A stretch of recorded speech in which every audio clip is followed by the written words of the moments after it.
overcoming the top 5 digital transformation challenges, a digital transformation mastermind group, as well as software selection case studies. Those are just a few things we're going to talk about here today in episode number 138 of Transformation Ground Control.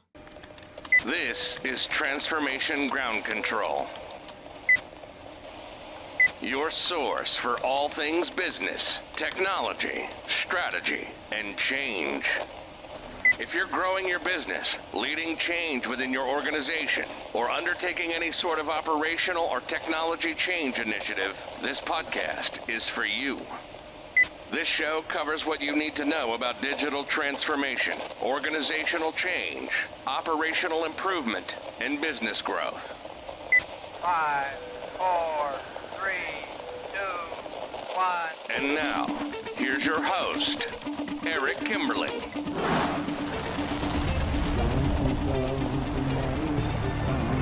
Hello, welcome to Transformation Ground Control, episode number 138. My name is Eric Kimberling here with Cheatham.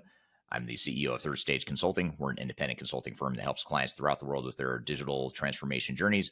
And this is the podcast that has everything to do with digital transformation, including the people, process, technology, and strategy sides of change. And as I mentioned, with me as always is Cheatham, my co-host here today. Kyler, welcome back to the show. Oh, thanks for having me. I'm so excited to be here today, Eric. Yeah, thanks for being here. Excited to have you and excited to have the audience here today and excited for all the things we're going to talk about here today. We've got another epic episode for you with a lot of different stuff we're going to cover. We've got some questions and answers that we're going to get to, questions from the audience, from social media. We're going to get to that first in the opening segment.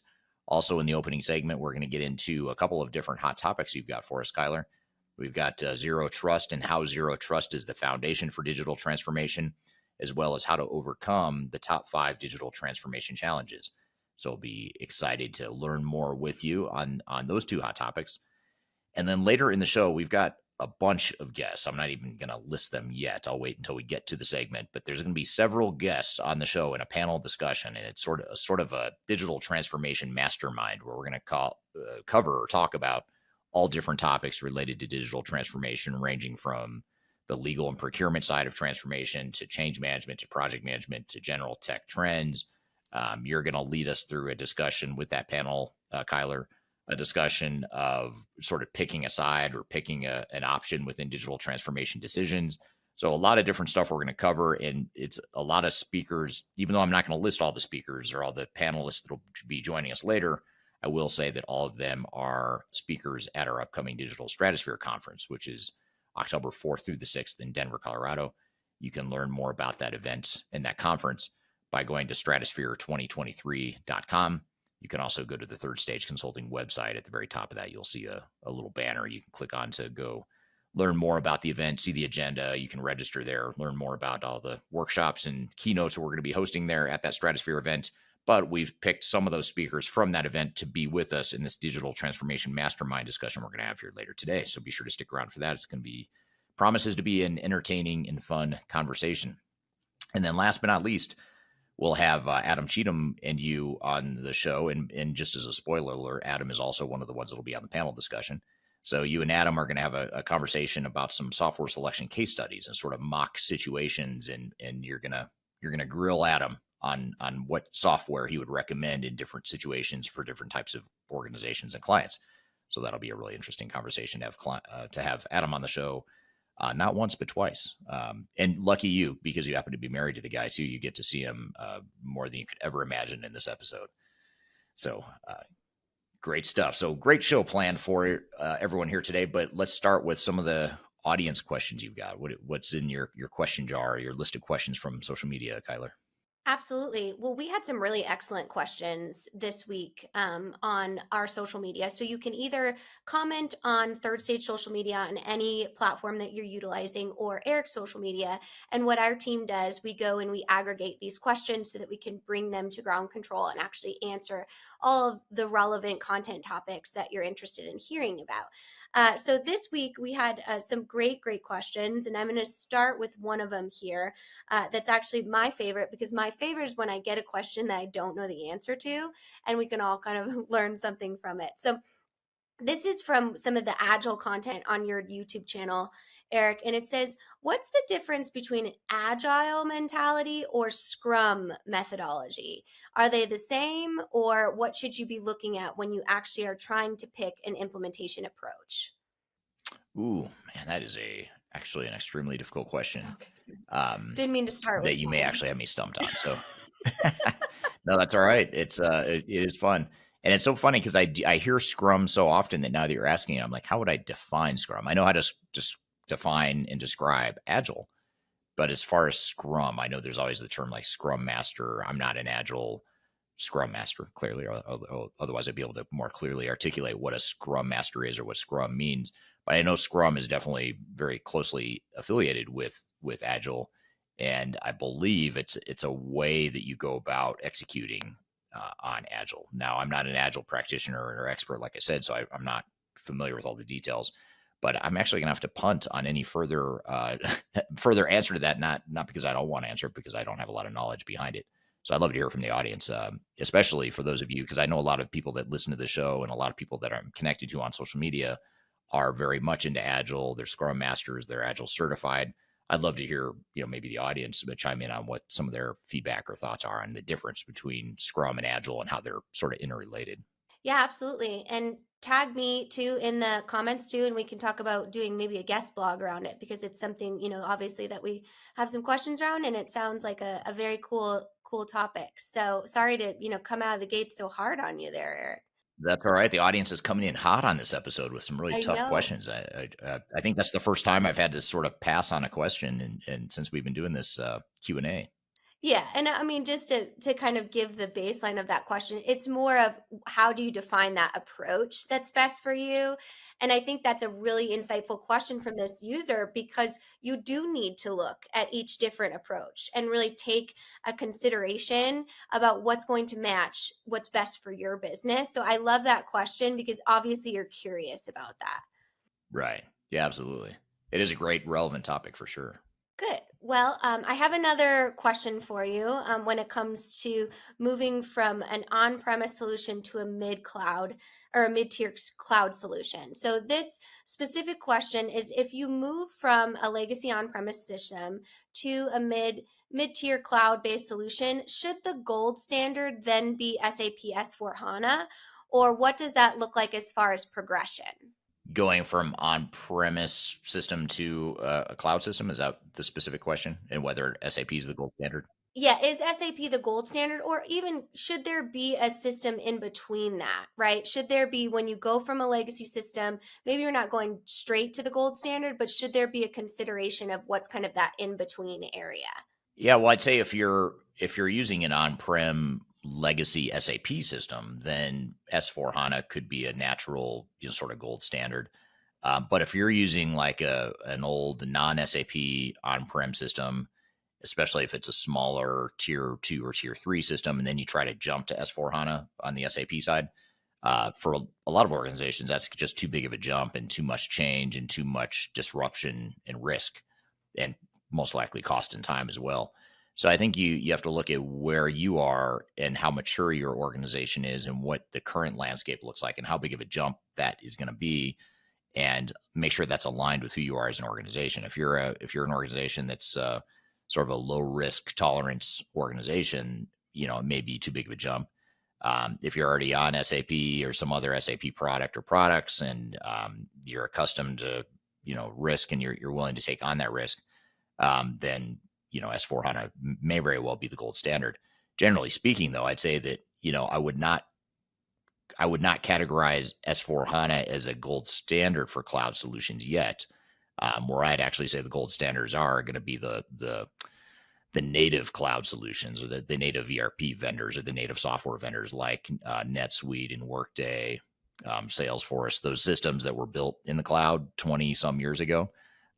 Those to me are the gold standard because they've got the maturity and the functionality in the cloud already. Whereas a lot of the legacy on-prem software vendors are now making that shift to the cloud as we speak. And in the process of making that shift to the cloud, it's exposing a lot of vulnerabilities and deficiencies in that you sort of lack maturity in the cloud. So generally speaking, I'd say if you want the gold standard, you'd really want to look at one of those legacy cloud solutions. And then over time, 5 or 10 years from now, that'll not be true anymore. And SAP and Oracle and Microsoft and all those guys will in fact be the gold standard, potentially.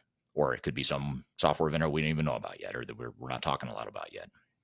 Good. Yeah, very interesting, very insightful. And to turn it on the audience, what's your gold standard for cloud-based ERP, or what Eric's talking about here? What's your gold standard? Leave it in the comments. Tag the system so we can kind of get an agnostic and technology independent poll. Would be really interesting.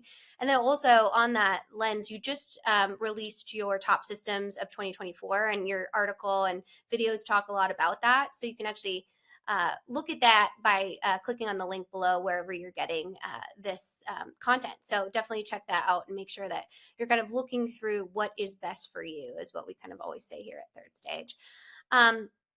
So last question to kind of round this out, which this is a really good one too. Obviously, I'm just pumped about these questions today. So what actually can you use for a merger and acquisition when it comes to interoperability? Do you have to replace all the legacy systems with one core ERP, or can something like Snowflake or Palantir make it so that you don't have to replace those mergers and acquisition systems? Really good question. It's a great question, and I think it's a brilliant question actually, because the question itself is exposing the fact, or drawing attention to the fact, that you actually do have options. You don't have to go down the path of a single ERP replacement, which is generally going to be the high risk, potentially high reward, but also high cost and high time option. So for organizations that are looking for more speed to value, especially if there's been private equity involvement in the merger or acquisition, which there typically is, a lot of times there's not a tolerance for now not only taking on that huge capital investment that was just made to acquire a company or to merge with a company. Now you start talking about another huge capital investment, and a risky capital investment for that matter, in a big ERP implementation.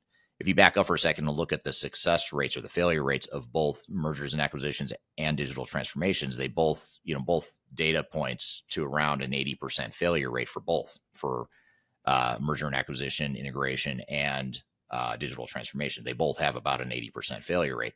So you put two big initiatives with an 80% failure rate together, that's generally not a good idea, or one that most investors are going to be super comfortable with. So that's why you start thinking about, well, if most ERP implementations fail, 80% of them fail. We already know that 80% of mergers and acquisitions fail as well. Let's maybe temper the risk on the technology side and do something that could be lower cost, lower risk, but potentially higher value, especially in the short term, especially if it's a situation where the investors are looking at a 3 to 5 year horizon to flip the company or to sell it again. They're probably not going to want to bite off a big ERP implementation. So that's where you have options like Palantir and Snowflake, even best of breed options. There's a lot of different paths you can go down. Yes, it may be true that you're not fixing the real problem or the real root cause of the problem, which is you've got siloed data, you've got siloed systems and that sort of thing. But it does, for lack of a better purpose, put a Band-Aid or a tourniquet on the situation or the problem, which could be at least a short-term fix. It may not be the right answer longer term, but it could be good enough, to get you to whatever your goals and objectives are. So I think you really have to look at what are the sort of the goals and objectives of the merger and acquisition. How do you plan on integrating? What's your risk tolerance? How long of a duration or how long of a time horizon are you looking at? Is this a short-term focus that a private equity firm might be placing on you, or are they playing the long game and really looking for driving efficiencies and standardization longer term, in which case, yes, maybe an ERP implementation makes more sense in that latter situation. So you really have to look at what your strategy is, the goals and objectives of the company, and then figure out which path aligns with that the best. Absolutely. Well, our audience really leveled up on questions this week. So well done. If you do have questions for Eric or the Third Stage team, go ahead and put them in the comments wherever you're joining today. Those are some really great conversation starters. And we always enjoy hearing from the audience, especially kind of weaving them into our hot topics, which I know we're going to get to here in a few minutes. Absolutely. Great questions, and way to really stump me early on, audience. So keep the questions coming on social media, and be sure to tag Kyler and I there on whatever platform you're asking the questions. So thank you for that. And we're going to get into some hot topics here in just a moment. We're going to talk about overcoming the top 5 digital transformation challenges. that are most prevalent in the industry, as well as zero trust being a foundation for successful digital transformations. We're going to get to those two hot topics here in just a moment. And then later in the show, we're going to have a panel discussion and a digital transformation mastermind group where we're going to talk about all things related to digital transformation. We'll get a really diverse set of responses and inputs on a number of digital transformation topics. And then finally, last in the show, we'll have Adam Cheatham with Kyler talking about some software selection case studies and some mock situational consulting that Adam's going to do on the fly with you, Kyler, to talk about what he would recommend for different technologies in different types of situations and different types of clients. So stick around for that. But first, we're going to take a quick break. We'll be back with more Transformation Ground Control. We'll be right back. Could you whisper in my ear the things you want to feel? I'll give you anything.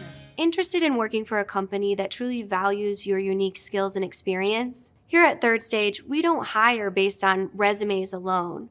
We look at the full candidate, experience, and willingness to provide excellent service for our clients. Within a technology, independent, and agnostic consulting firm, you have the opportunity to learn across industries with a diverse group of clients. Our consultants also have the opportunity to diversify their portfolio and learn across technology systems. If you're interested in joining a high-growth entrepreneurial organization, please reach out to us at work@thirdstage-consulting.com.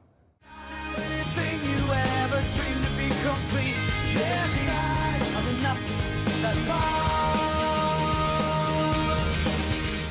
Hello, welcome back to Transformation Ground Control, episode number 138. My name is Eric Kimberlin here with Kyler Cheatham.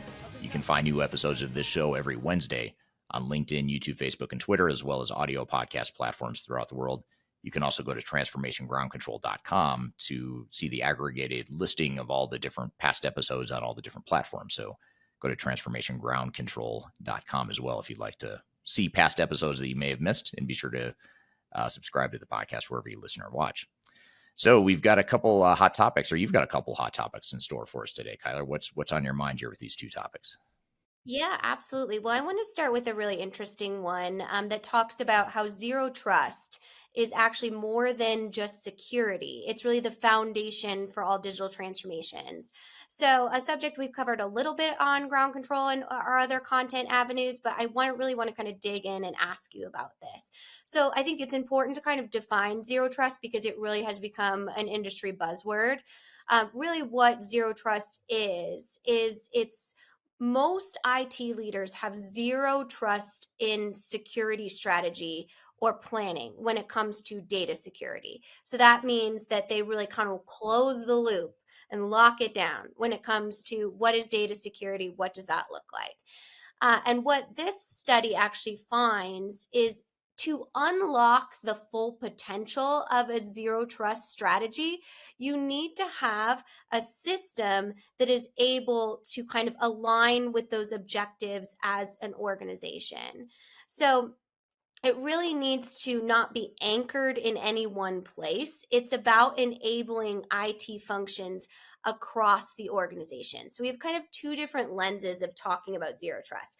A system that's sophisticated enough to give you that security, but also IT behavior and competencies internally that are going to give you that security. So my question to you for this article, Eric, is very general. Do you think that zero trust strategies, one, work, and two, should be a main consideration in your digital transformation strategy?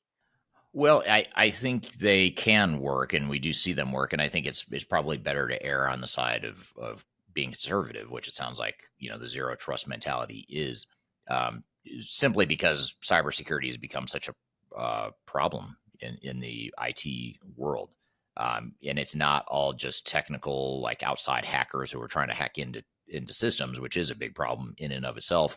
But you also have behavior, just general human behavior that leads to cybersecurity risk that's not as intentional. And sometimes that's the part that a lot of organizations overlook. And so when you talk about changing internal behaviors and internal IT behaviors, I think that's what that's alluding to.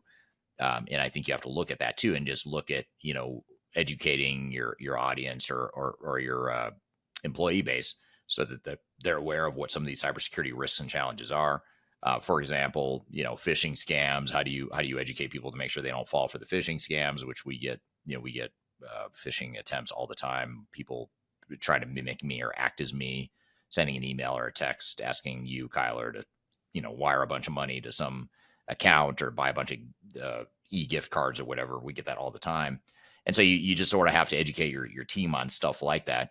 There's also, from a system perspective too, there's also just how you set up security profiles and how you make sure that you don't unintentionally create loopholes or potential risk from a cybersecurity perspective. So there's so many different dimensions of cybersecurity that I think there's so many problems in these areas, and it's become such a vulnerability for a lot of organizations. I think the zero trust approach is certainly better than what we were doing 5 years ago. So I think time will tell if it works, but I think it's the right idea, and I think we're on the right track by focusing on that. Yes, definitely. And just to give you kind of a data point on this research, Gartner actually did a cybersecurity risk assessment for many of its clients. And it says by 2026, 10% of large enterprises will have what a consultancy would describe as a mature or measurable zero trust program in place, which is up from 1% today. So we're in the 1% right now when it Interesting. comes to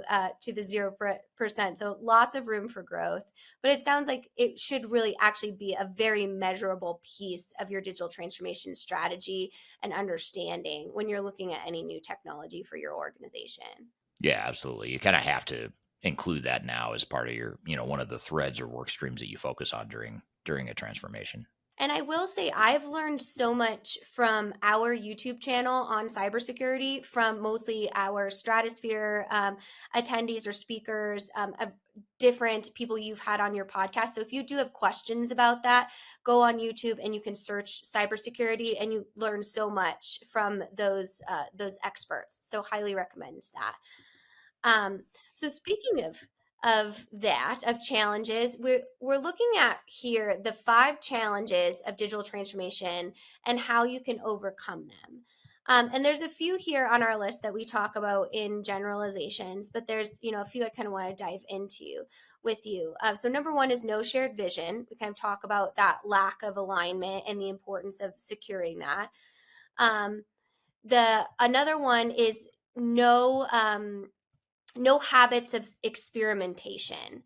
And this basically gives the idea that an organization should have that overall cultural nuance of trying new things and experimenting new things. So the reason I wanted to kind of line this up after the cybersecurity article was to terrify everyone. No, but also to see kind of how do you balance the need for these zero trust type of cybersecurity initiatives that actually keep the organization safe, but also open up for experimentation and innovation in the organization? Yeah, it's a great question, and it's a tough trade-off because on one hand, you do want that innovation and experimentation, and more than anything, a willingness to change. I think that's really sort of the root cause or the root opportunity that we're trying to get at when we talk about innovation and experimentation. However, sometimes when you combine innovation, experimentation, and then you throw in agile implementation methodologies, it gets really messy. And I don't mean messy like it needs to be messy and change is messy. I get it. Digital transformations are going to be messy no matter what. But when you start getting too experimental, too innovative, too focused on agile, too nimble or sort of loose with business processes and the way you're going to set up technology or use technology, it just turns into pure chaos, and you can lack direction, you can lack discipline, you start to lose the guardrails and the parameters for the project. So I think experimentation and innovation is good in moderation, just like a lot of things. But if you take it too far, it just turns into pure chaos. And so here's where you really have to look at your organization, understand the culture of the organization, and how innovative you need to be and where you need to be innovative. There's certain parts of your business where you probably shouldn't be innovative. There's no reason for you to be innovative in how you do your regulatory reporting, for example. Don't be innovative, just be compliant with what you need to do.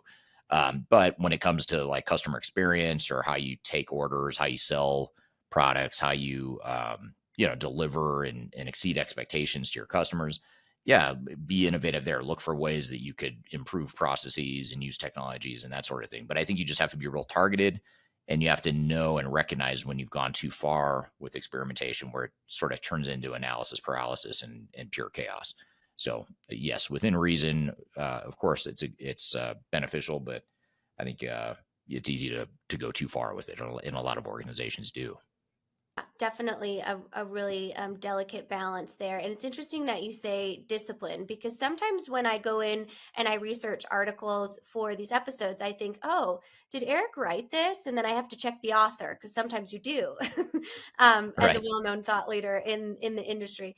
But this is so interesting. And this is kind of the capstone of my question of the top 5 reasons why, or challenges to overcome for digital transformation. And the number one reason this author says is lack of discipline. And they talk about the lack of discipline can touch organizational change, it can touch project management, it can touch software selection. But if you do not have the discipline to undergo such a change as an organization on all tiers and levels, you will not succeed. And I just have to get your reaction to that. I totally agree with that. I think discipline is what's missing from most, if not all, failed digital transformations and ERP implementations. Um, so I totally agree. And if you think about it, you have too many outside forces and outside third parties that tend to encourage you as an organization to be undisciplined. You have software vendors who want you just to make a decision to go buy a bunch of software, even if you haven't clearly defined your requirements. You have a software vendor that's trying to push you to just take an agile approach to implementation, so you can just start implementing stuff regardless of whether or not you're ready, regardless of whether or not you have a blueprint in place or clearly defined business processes or clear understanding of what you're trying to get out of the project. You have software vendors and implementers that'll push you in that direction because it benefits them. It benefits them because they're going to sell software faster, and they're going to sell their services faster too. So you have to really, avoid that temptation to say, well, everyone's telling me I should just, move forward with this undisciplined approach, and take the time to build that internal discipline. It's really something that you have to build in terms of your PMO, your project governance, your program governance, all that stuff. And that's usually where we help clients, is helping them build that internal competency and that discipline so that they can manage the system integrators and the software vendors themselves, rather than the other way around, rather than being managed by them. Yeah, absolutely. And this specific piece goes into that layer too, to say it's not just about discipline, but it's about prioritization. And that professional skepticism, as we call it here at Third Stage, is you could come up with a new fad, a new trend, a new quote unquote opportunity from any vendor. But if it's not relevant to your business and it's not a priority for you, then the worst thing that you could actually do is waste time and resources on funneling these priorities that aren't within your strategic focus. So definitely something that's really kind of a core thesis of what we preach here at Third Stage.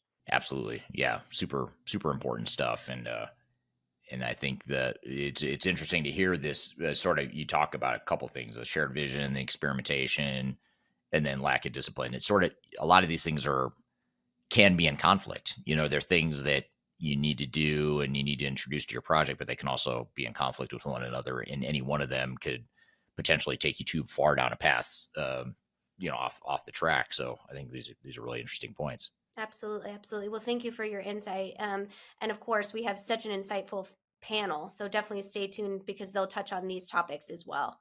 Yes. Yeah. We've got a great panel for you, and I'm going to wait until after the break to introduce all of them. Because there are several panelists that are going to be joining us here, and it's going to be really cool, because I don't think we've ever had a panel this large. We've had smaller panels on this show, on this podcast, but never one like this. So this will be super interesting. It's a hand selected group of thought leaders that will be presenting at our Digital Stratosphere conference coming up next month in Denver, Colorado. It's October 4th through the 6th. You can learn more about the event and the conference by going to stratosphere2023.com. And we at Third Stage Consulting are hosting that and sponsoring it. And you and I, Kyler, will be speakers, as well as the panel discussion, or at least some of the speakers will be on this panel that we're going to have here in just a moment. So we'll bring on the guests here in just a moment. We're going to do sort of a digital transformation mastermind group here to cover all things digital transformation with this super smart group of people that we're going to have on the show. And then later in the show, speaking of super smart, we will have Adam Cheatham, who is part of this panel discussion, but he'll be on again for the third segment to talk about software selection case studies. And we'll give him some mock scenarios that he's going to give us some advice and recommendations based on that. So stick around. We'll be right back with the Digital Transformation Mastermind group. But first, we're going to take a quick break. You're listening to Transformation Ground Control. We'll be right back. When I wake up, well, I know I'm gonna be the man who wakes up next to you. When I go out. Hi, this is Eric Kimberling with Third Stage Consulting and your host of Transformation Ground Control. I want to encourage you to read our Guide to Organizational Change Management. It's a free report or free guide that we published. It's one that I actually wrote that talks about best practices and lessons learned as it relates to change management.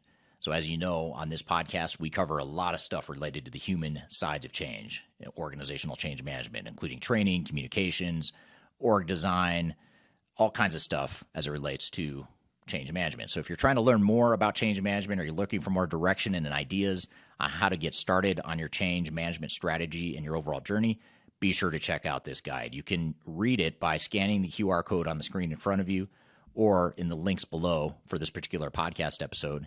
You can find a link to take you to the page that will allow you to register to go ahead and download that and read it for free. So be sure to check it out. It's the Guide to Organizational Change Management, written by yours truly. I hope you enjoy it. Let me know what you think, and hope you enjoy the rest of this episode.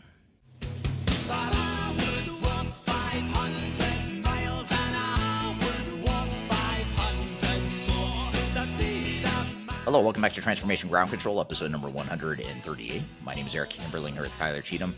You can find new episodes of this show every Wednesday on LinkedIn, YouTube, Facebook, and Twitter, as well as audio podcast platforms. You can also go to Transformation Ground Control if you'd like to just find the aggregated platforms all right there to watch or listen to the show. I'm excited for our next segment here. We're going to have a number of people, panelists, and thought leaders here to join us.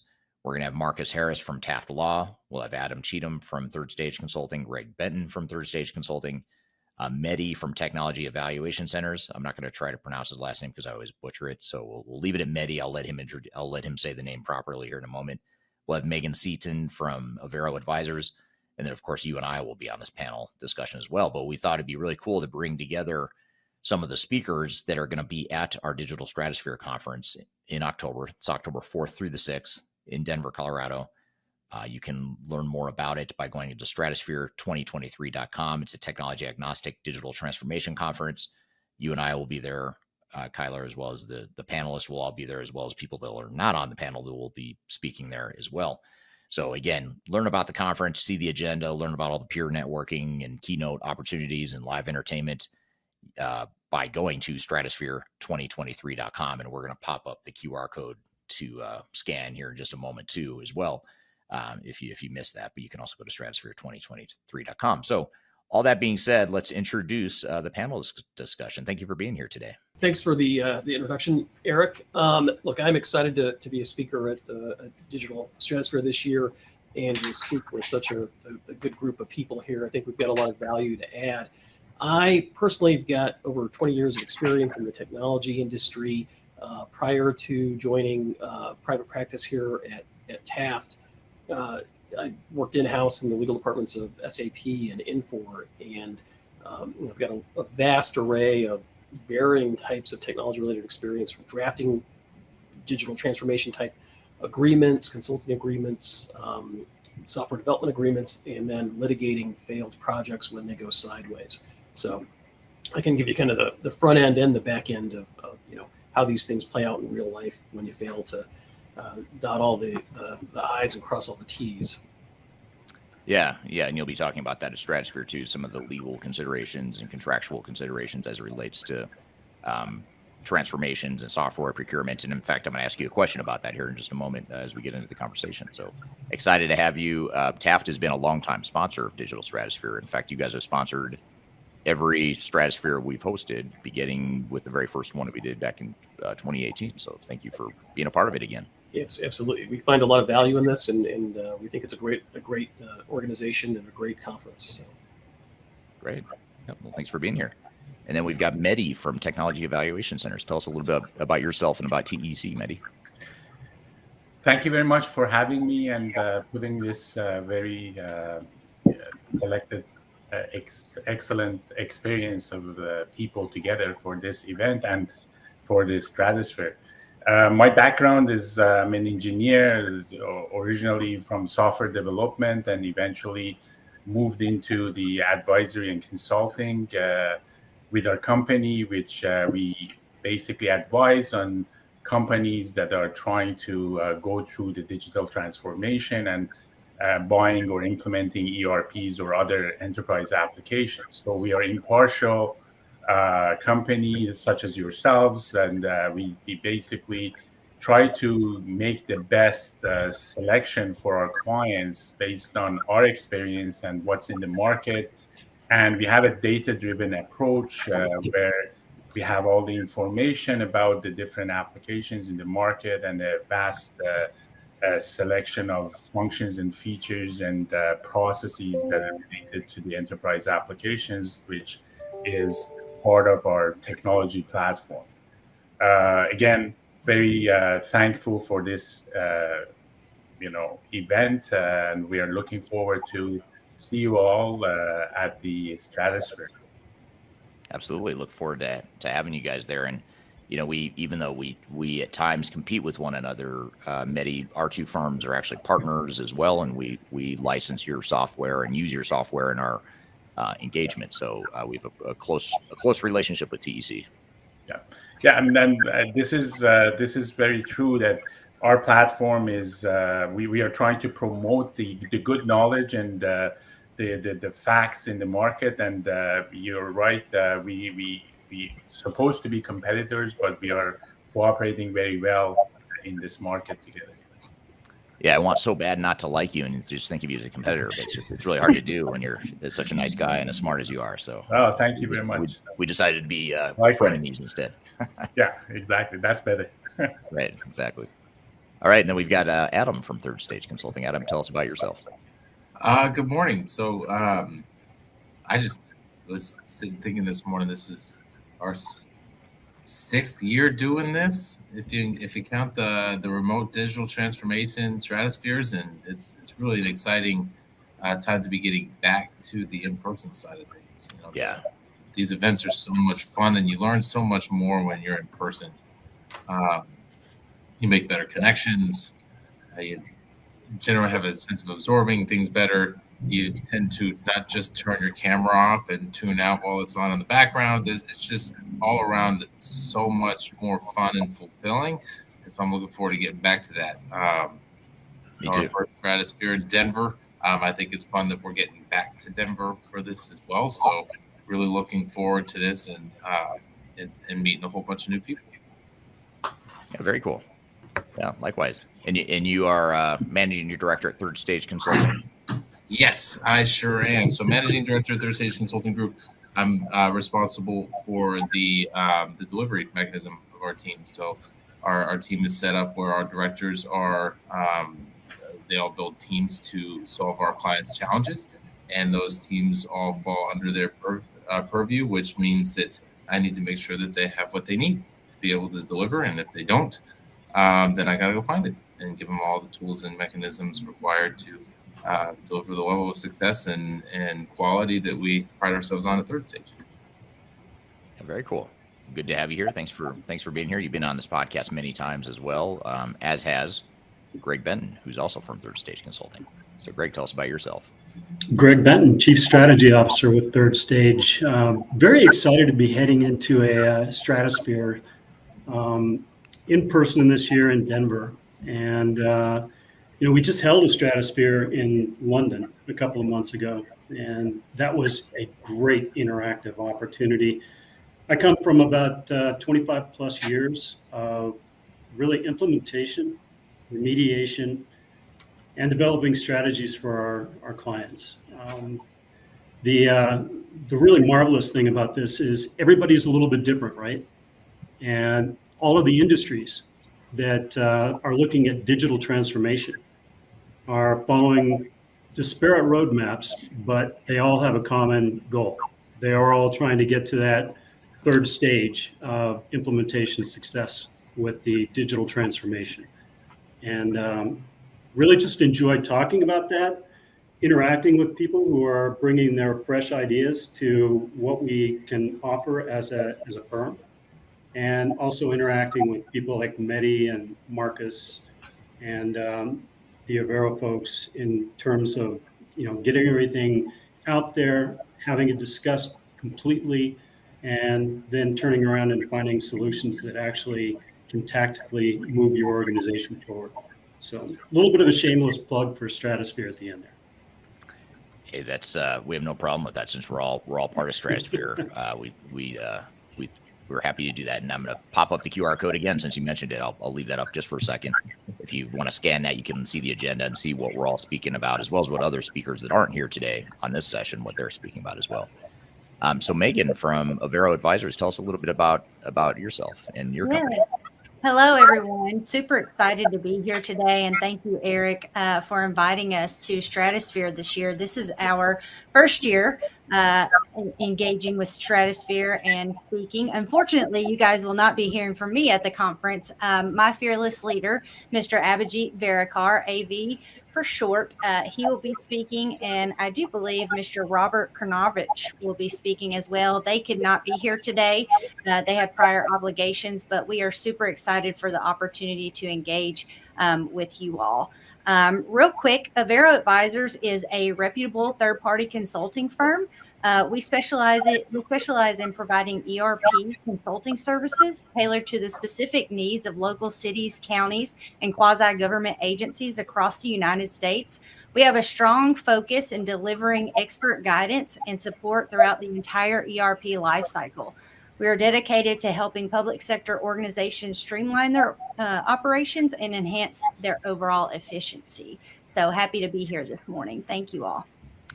Thank you for being here. And one thing you didn't mention is that your fearless leader, AV, is going to be speaking, as you mentioned, at the conference. But he and I are doing a debate style format, which I'm really excited for. I've never done it, but I think it's going to be super cool because we're going to pick different positions.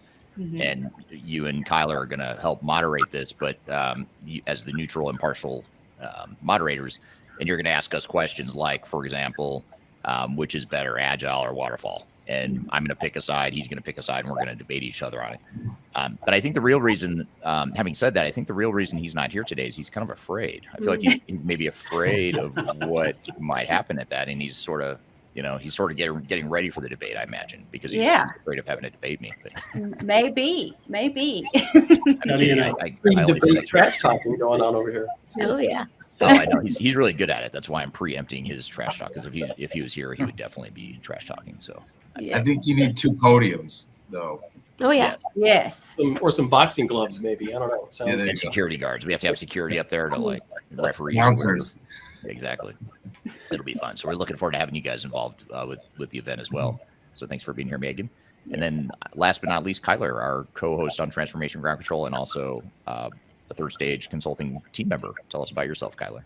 Yeah, well, thanks everyone for joining us today. This is our usual Tuesday live stream, and we're excited to have all of these different opinions when it comes to digital transformation. And as we look at Stratosphere, that's the beauty of the event, is just the diversity and the variety and kind of the unbiased environment. So here at Third Stage, I have the privilege of running the marketing side and our communication side. So I get the cool job of interacting with all of our great audience members and learning from our wonderful team here. So I'm super excited for this conversation. I can't believe we have all of these people on one screen. I mean, that's pretty amazing to have that insight. So definitely it's going to be a rewatcher. So save this one and wherever you are joining from today. And I highly encourage you to ask questions in the comments because this is just such a unique opportunity. Yeah, absolutely. We're here with the Digital Transformation Mastermind group talking about some best practices in digital transformation. These are all speakers that are going to be at the Digital Stratosphere Conference in Denver, Colorado on October 4th through the 6th. You can learn more about that conference by going to stratosphere2023.com. Kyler and I will be there, as well as all the speakers we're talking to here today. But we've got a lot more to cover with these speakers and keynote discussion thought leaders. So we're going to take a quick break. We'll be back with more Transformation Ground Control.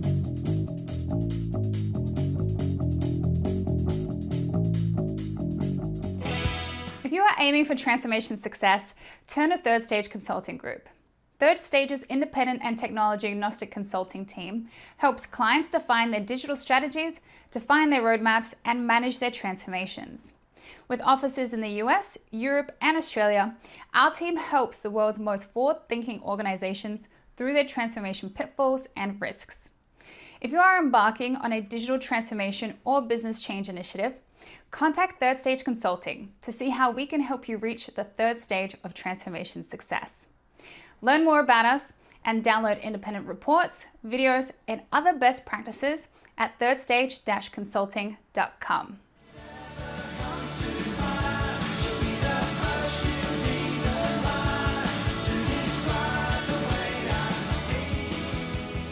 Hello, welcome back to Transformation Ground Control, episode number 138. My name is Eric Kimberling here with Kyler Cheatham, and we are here having a panel discussion with several of the speakers that are going to be presenting at the Digital Stratosphere Conference in Denver, October 4th through the 6th, sponsored by Third Stage Consulting, along with Avero Advisors, Technology Evaluation Centers, and Taft Law. So you can learn more about that conference at stratosphere2023.com. You can see the agenda, learn more about what to expect there, and hope you can join us. So again, stratosphere2023.com. But in the meantime, let's jump back into the conversation with several of the speakers as part of our Digital Transformation Mastermind group. To give you a sense of today's format, I'm going to ask some real basic questions to start us off of each of the speakers based on some of the topics they're going to be covering at Digital Stratosphere. But I encourage you, the audience, to ask whatever questions you have for this group. This is a pretty unique group in that I think this covers a pretty good spectrum of knowledge. Certainly a lot of depth and background knowledge in transformations, a lot of years of experience here. So any questions you have about transformation, we'd love to hear your questions, especially with this group. It's pretty unique to get this kind of a group together. So I appreciate everyone being here. And then later in the show, stick around for a few minutes, because after I get through those initial questions and some of the audience questions, we're also going to have Kyler run us through a sort of more of a lightning round, either or sort of a discussion. So she's going to facilitate some questions around that here in a few minutes. But to get started, though, let's start with some general tech trends, and I'm gonna pose this question to you, Greg, right in the middle of the screen. For those of you that don't remember who Greg is, he's the one right in the middle. So the one waving. So what are some of the biggest trends that you're seeing in the tech space? And then, of course, we'll want to hear what the others have to say as well. But we'll start with you, Greg. Well, it's not easy, Eric. I mean, we've got a number of trends that are really coming to the fore, but I think in a word, or in two words, actually, composable ERP. So the fact is, over the last decade, ERP systems as a replacement for the older systems that were running, finance, supply chain, human resources, human capital, were looked at as kind of a single-threaded solution. You go to a single ERP vendor, you find somebody who's going to be a good partner going forward, and you select that set of applications. You implement it over a period of 12 to 24 months, and then you have the resulting ERP system and your digital enterprise operations at the end. That has changed a little bit. A lot of people are able to leverage AI and some of the interoperability platforms like Palantir, Snowflake, Databricks, and be able to bring everything into a centralized shared services model where you can gather information from disparate sources. You can also sequence in a lot of the ERP systems that are actually replacements for those older finance and supply chain systems. And so that interoperability and capability of bringing disparate sources together allows you to sequence in properly the ERP system of choice. So as you go through your strategy in the next 5 years of your planning and your roadmap, being able to get to a time to value in months rather than years of implementation is really what a lot of the organizations we're working with are looking for. And we're going to be talking about that at Stratosphere with a number of experts that are really going to have kiosk presentations developed around AI, around interoperability platforms, and so forth. So, yeah, it seems like organizations are becoming less tolerant of the super high risk, high cost implementations that may or may not deliver business value, and so they're looking for other alternatives in the market in many cases, and I think that's where a lot of these interoperability and BI based systems and alternatives to ERP are coming in. What do the rest of you think? I don't know, Mehdi or Adam in particular, if you guys have specific thoughts around trends in terms of technology or things that you see changing in the marketplace as far as enterprise tech is concerned. Yeah, I guess what you just said is very true, Greg. That when in the past companies usually went for a single solution, now they are more open to mix and match, and that really brings up the necessity for having a good architecture design for the entire platform and knowing what you want to get out of the systems or that are working together going forward, and which each of them or the scope of each of them is defined, and how are you going to go about implementing each one of them to work together seamlessly. Right. Yeah, great I point. agree with that too, and that those words composable ERP are gaining a lot of momentum, and I think that it's kind of one of those things that's from a trending perspective starting to replace the best of breed. It's almost like people are tired of saying best of breed, so they're trying to find different ways of saying it. Just like we've had clients that are sick and tired of the words change management. Just call it something else. Yeah, right. Anything else. Change management. Exactly, right? So I think that composable ERP trend is something that is gaining a lot of steam. And I think that part of it has to do just as much with how you get to where you're at the point where you replace an entire ERP system, right? We've all worked with clients who know that this is a big deal. Pulling the whole thing out all at once and replacing it is hard. It's fraught with risk, and and it takes a long time, and it's expensive. These are all things that nobody in business wants to do. So if you made a list of all of the things that executives generally want to avoid, it's expensive, takes a long time, difficult, risky. Like it's ERP if you're going to replace the whole thing. So for me, it makes a ton of sense to have people who are saying, okay, how can I build this one step at a time? Right.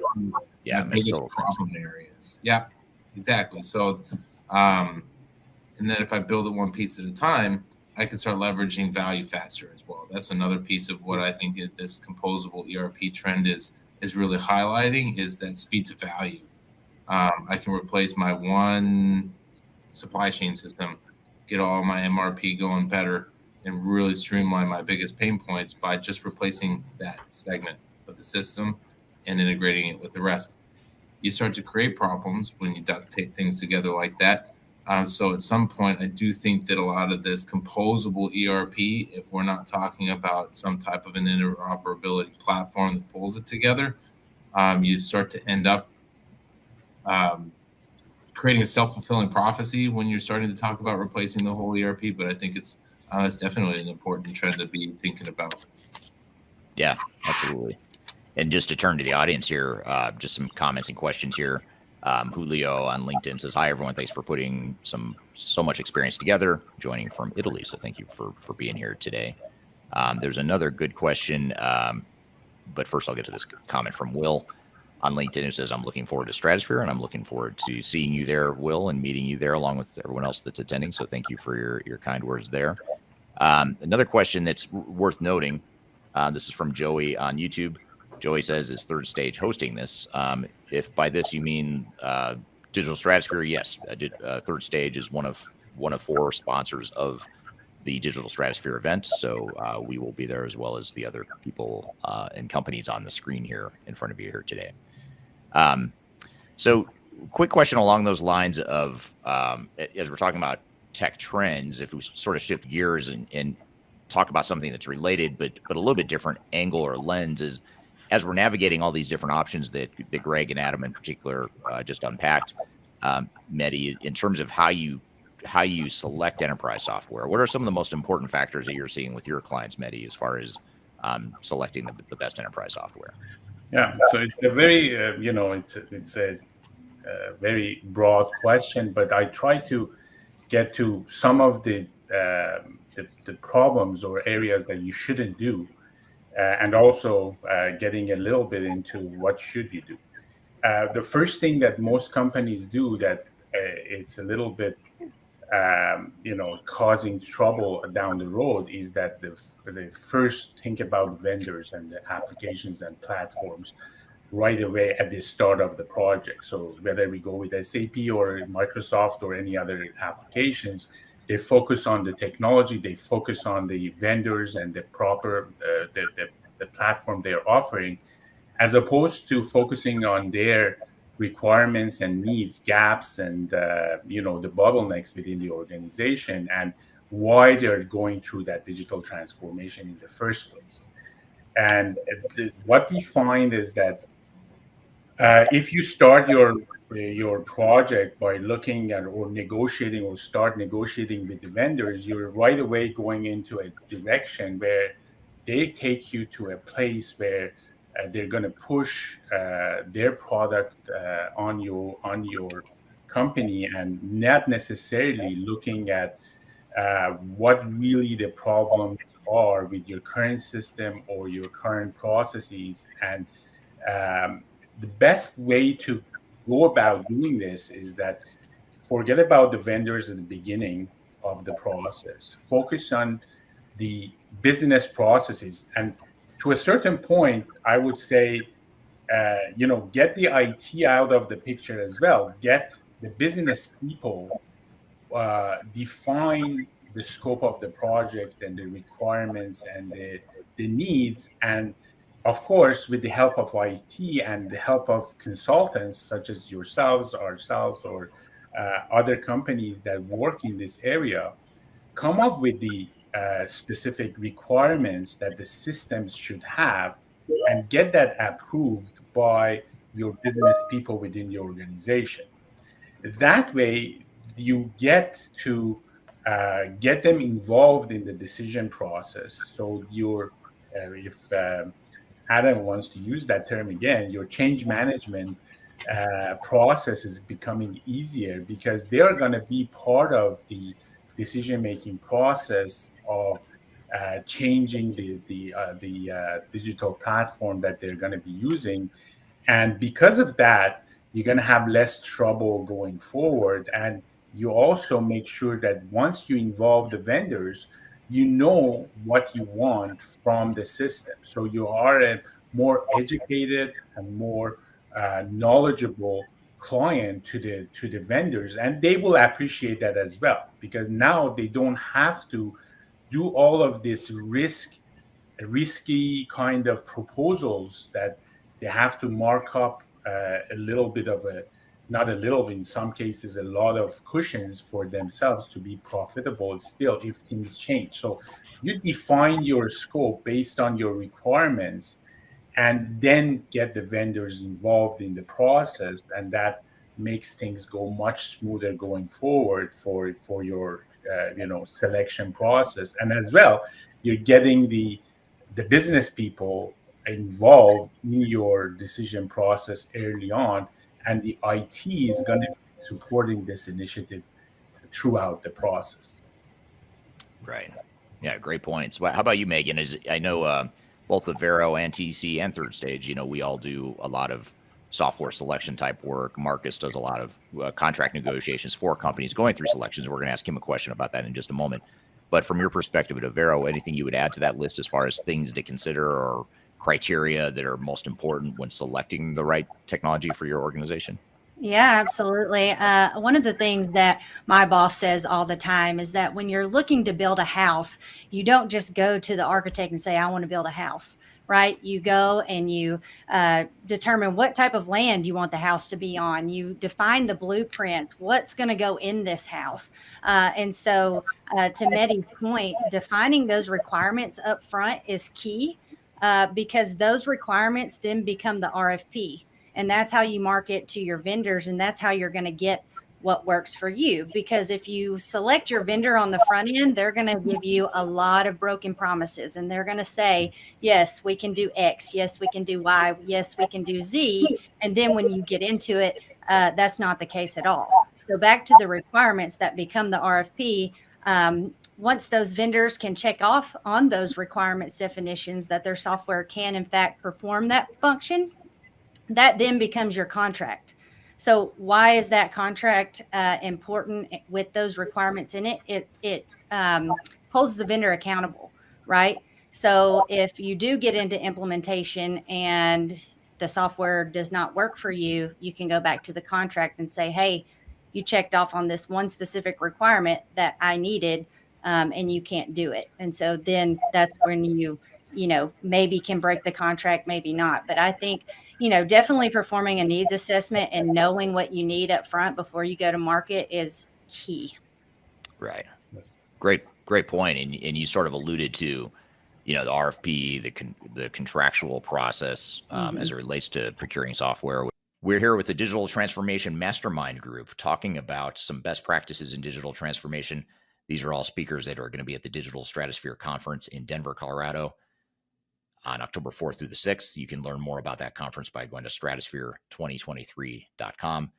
Kyler and I will be there, as well as all the speakers we're talking to here today. But we've got a lot more to cover with these speakers and keynote discussion thought leaders. So we're going to take a quick break. We'll be back with more Transformation Ground Control.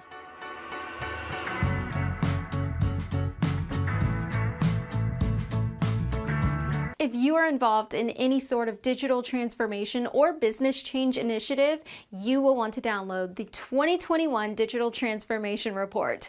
With its comprehensive overview of business and technology trends and best practices, this report is a must-have guide for any transformation project or executive team. Download this free report by visiting Third Stage Consulting at thirdstage-consulting.com.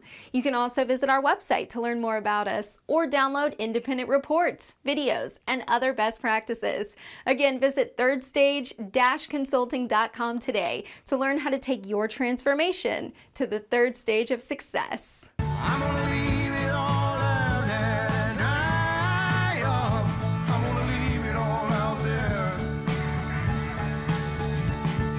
Hello, welcome back to Transformation Ground Control, episode number 138. My name is Eric Kimberling here with Kyler Cheatham. And we are here having a panel discussion with several of the speakers that are going to be presenting at the Digital Stratosphere Conference in Denver, October 4th through the 6th, sponsored by Third Stage Consulting, along with Avero Advisors, Technology Evaluation Centers, and Taft Law. So you can learn more about that conference at stratosphere2023.com. You can see the agenda, learn more about what to expect there, and hope you can join us. So again, stratosphere2023.com. But in the meantime, let's jump back into the conversation with several of the speakers as part of our Digital Transformation Mastermind group. What are some of the biggest software contract gotchas, in terms of if I'm out procuring software and related services like Megan just described, what are some of those things to be most aware of, or those top issues that I should be aware of as I'm negotiating a contract?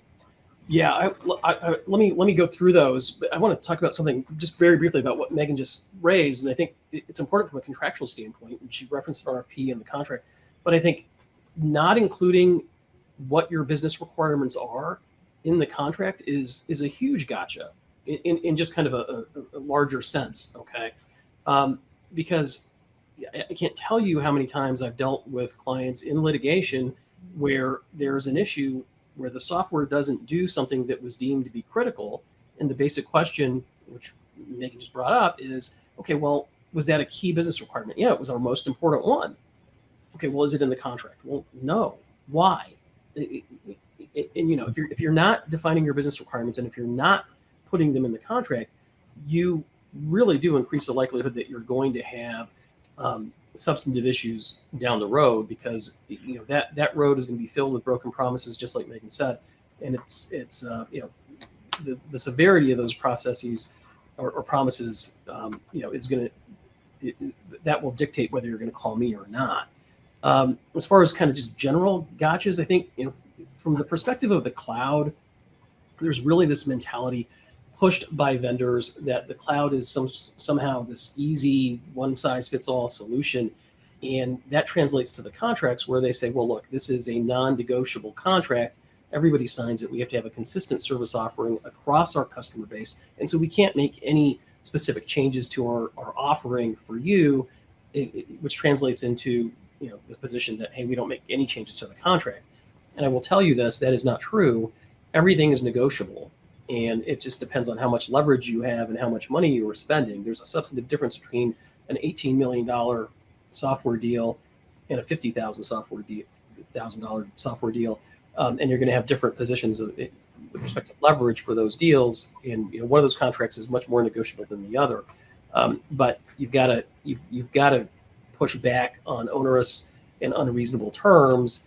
And again, to Megan's point, is that that contract really should serve as a management tool to dictate what that vendor is going to do during that implementation or integration, and really beyond, for the life cycle of your relationship with that vendor. Some of the other things that we see that I would define as gotchas, and these are kind of more from a mentality standpoint. Again, in this whole cloud push, is vendor pressure to sign these contracts. Hey, here's a non-negotiable contract. You've got 1 month to sign it. And you're getting a 30% discount off list, and if you don't sign it by the end of the month, the end of the quarter, the end of the year, that discount is going to evaporate, and you're not going to get anything. What I will tell you is that's probably there's some level of truth to that, but you're still going to get some kind of a discount. These people still need to make their numbers. They're still going to push you. They're still going to want you to sign. And you've got to think kind of with a bigger picture here. Is it important enough for you to have this contract reviewed to mitigate risk, or is it important enough, or is it more important to get a 30% discount off of the list, which is an illusory discount because the list doesn't mean anything anyway, in my experience, right? You're not really getting much of a discount at all because they give everybody a huge discount off the list price.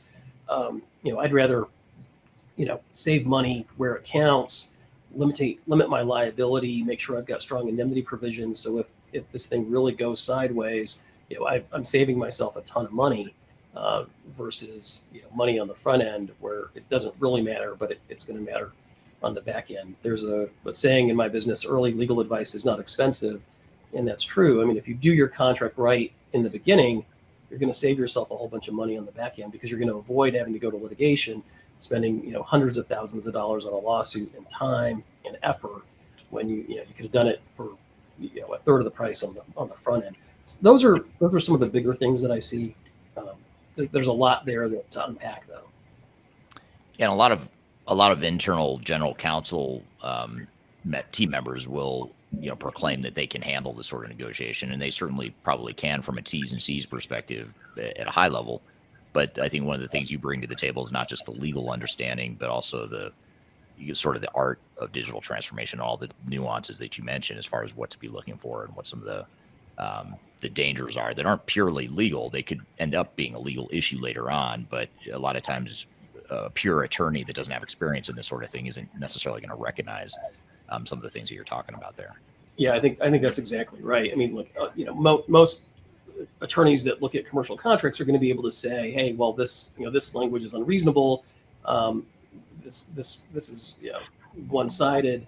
But the real art is, okay, well, what do you ask for in response to that? What's market? What's the vendor going to accept?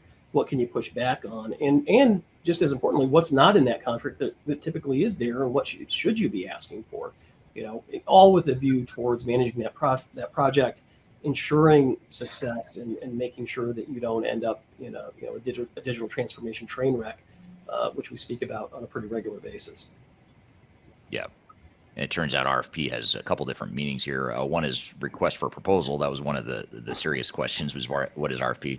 But then AV, who again, now he's switched platforms. If you've noticed, he went from LinkedIn, now he's on YouTube, continuing to taunt us in the background.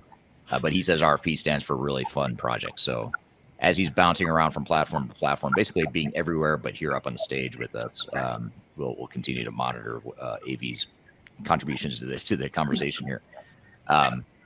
So speaking of AV and Avero, Megan, I have a question for you then. So we talked a bit about general tech trends and how to select software. Marcus just talked a little bit about how to procure the software from a contractual perspective and some things to think about at a high level. What about during implementation itself? What are some of the biggest keys to implementation success that you and your team have noticed? Yeah, I think to achieve a successful ERP implementation, one should start by defining clear goals and objectives for what they want the outcomes to be. I think your executive sponsorship needs to be on board. I think it starts from the top level down. When we're talking about change management, those types of people need to be on board. Their commitment and involvement are crucial for overcoming any obstacles and ensuring the success of the project. I think a cross-functional team that includes representatives from various departments is important. This team should be responsible for any decision-making, planning, and execution. We've talked about the thorough needs assessment. I think that is really key on the front end. And then vendor selection, we've talked a little bit about that. Carefully evaluating your RFP, making sure that those requirements definitions become your RFP, and making sure that your RFP aligns with your organization's needs, budget, and long-term goals. And then the biggest piece is, I think, is change management. Developing a change management strategy to help employees adapt to the new system, training, communication, and involvement in the decision-making process and key components of successful change management. Great points and great segue to my next question, which is for Kyler, which is why you mentioned change management, Megan, and you said you think it's the most important thing to implementation. I would totally agree with that, by the way. But Kyler, why is change management so important to digital transformation? Well, I think as we talked about in the beginning of this conversation, change management is a really holistic, encompassing term, and it's really unique to each organization. And that's the kind of the point of having this conversation is really what's best for you. Change management takes into consideration the people side that's paired with the people, process, and technology, which again, shameless plug, Eric talks about in his new book, The Final Countdown. If you haven't read that, that's a great kind of overview of what that looks like as far as using those three components. But when we look at change, it's really understanding from a perspective of when you implement new technology, what is that going to look like within your organization, and how are you going to optimize that investment? We talked about a lot of really important points here. How do you select the right software? How do you ensure your contracting is sophisticated? How do you ensure that you're taking a good interoperability or composable approach? But you could do all of those things perfectly. And if you don't execute in understanding the DNA of your organization or how you actually optimize the return on that investment, it's going to become a technical debt and a system that kind of just sits on the shelves or is not optimized, or even worse, is perceived negatively as a threat to your organization, which can be incredibly dangerous. But I want to build on that too. I think it's important that you don't just say change management, you have to live it and breathe it.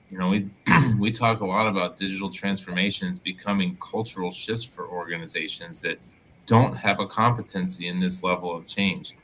And I've seen too many executives teams just say, we're going to do change management. And we're going to tell our managers to do change management. And they're going to tell their managers to do change management. And everybody says it all out loud, all at the same time, lots and lots of times. Like just saying it makes it happen.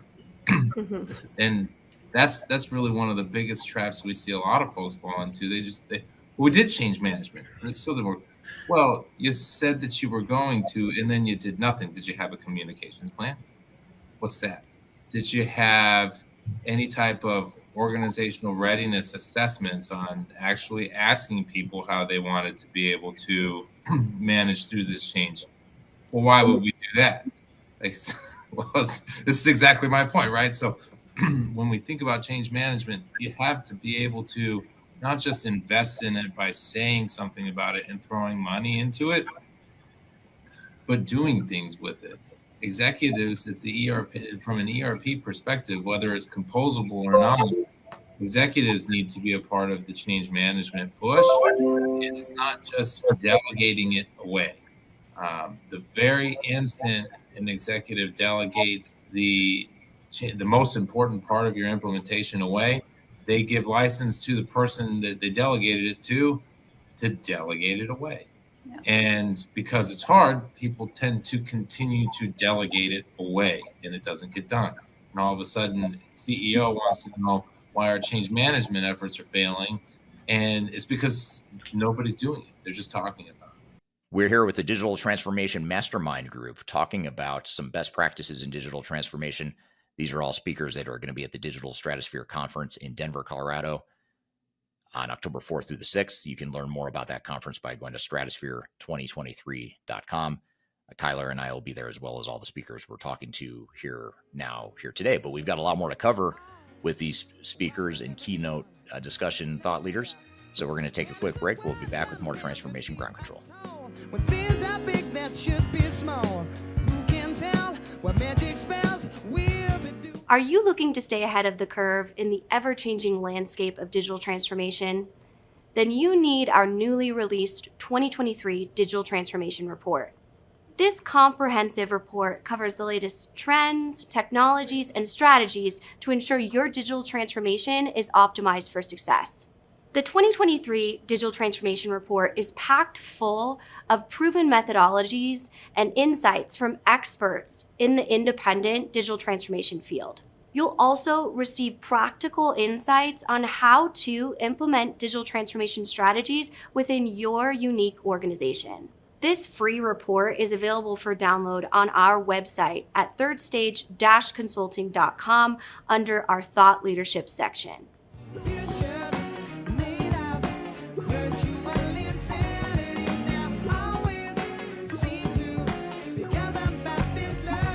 Hello, welcome back to Transformation Ground Control, episode number 138. My name is Eric Kimberling here with Kyler Cheatham, and we are here having a panel discussion with several of the speakers that are going to be presenting at the Digital Stratosphere Conference in Denver, October 4th through the 6th, sponsored by Third Stage Consulting, along with Avero Advisors, Technology Evaluation Centers, and Taft Law. So you can learn more about that conference at stratosphere2023.com. You can see the agenda, learn more about what to expect there, and hope you can join us. So again, stratosphere2023.com. But in the meantime, let's jump back into the conversation with several of the speakers as part of our Digital Transformation Mastermind Group. So Kyler, you had some quick hit decision questions for us, right? I forgot how did you frame this? Some this or that, my favorite. Okay. Putting everyone on the spot. So let's do it. Yeah. Okay, great. Let's do this. So adding a little, energy to the conversation when we have a lot of different thoughts. It's always fun. So this is an interactive game that we play with our audience too. So it's called this or that. So I'm going to give you this or that, and then I'm going to ask one of our stakeholders here on the screen, and I want you guys to answer in the comments so we can kind of get that. And we do have one that I always have to start with because it was an epic debate between Adam and Eric, but it is Elvis or the Beatles. So this or that. So either put Elvis, if you're an Elvis fan, or the Beatles, this or that. So Eric, Elvis or the Beatles? The Beatles, of course.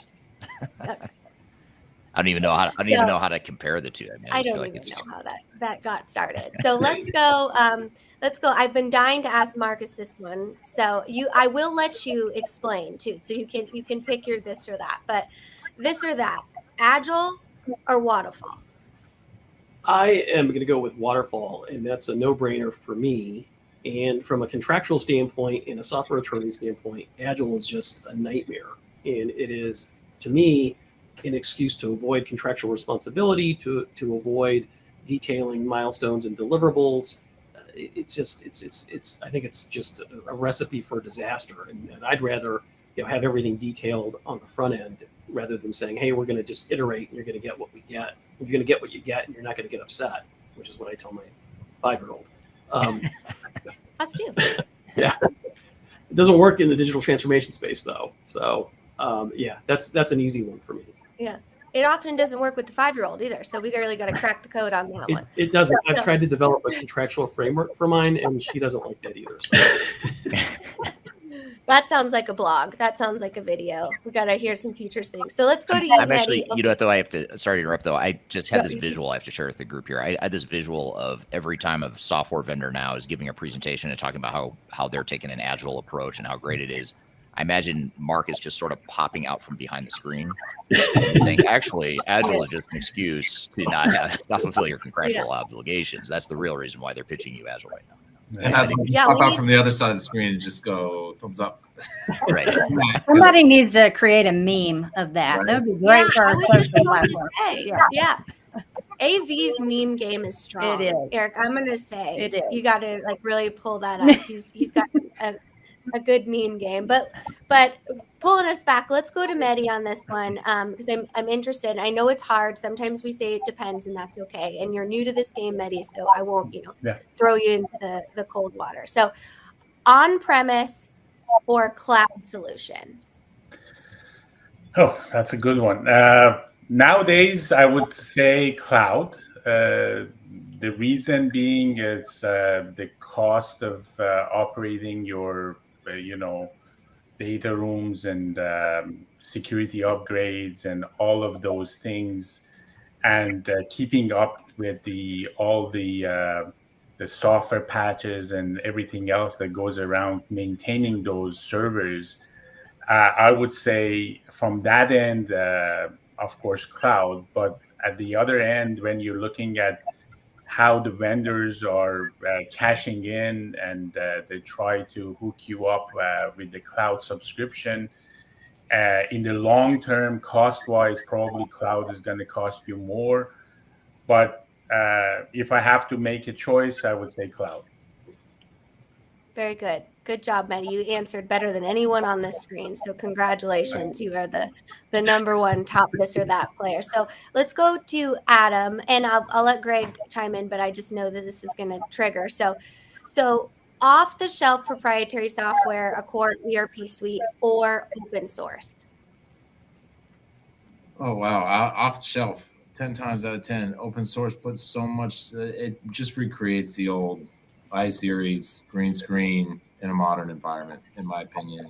You had to maintain it all yourself. You had to create it all yourself. And you expose yourself to all of the bad habits that got you into the place that you are trying to move on from your over-customized green screen software.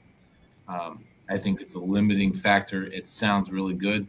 And can be really good. I want to say that open source has its place for the right clients, and I've recommended it a number of times for folks that can handle it. But I think that if we're going just breadth of the market, what should people be focused on? It should not be open source because it just requires too much work on the client, and they're going to find themselves overwhelmed by it and not launching it. Far more likely that happens than with an off-the-shelf. That's a personal opinion. It doesn't mean that I wouldn't recommend open source. I certainly have, but I found that it's kind of like it's one of those things that is a responsibility that clients need to have to themselves if they're going to go open source. And if you can't do that, then you need to know it and accept it. It does trigger me a little bit, but Adam, I completely agree with you. When we talk to our clients, especially about program management, where we're managing the implementation process, right? The adhering to the out of the box as much as possible is a common theme. I mean, everyone organization-wide is trying to reduce risk, reduce cost, everything everybody has been talking about on the panel here.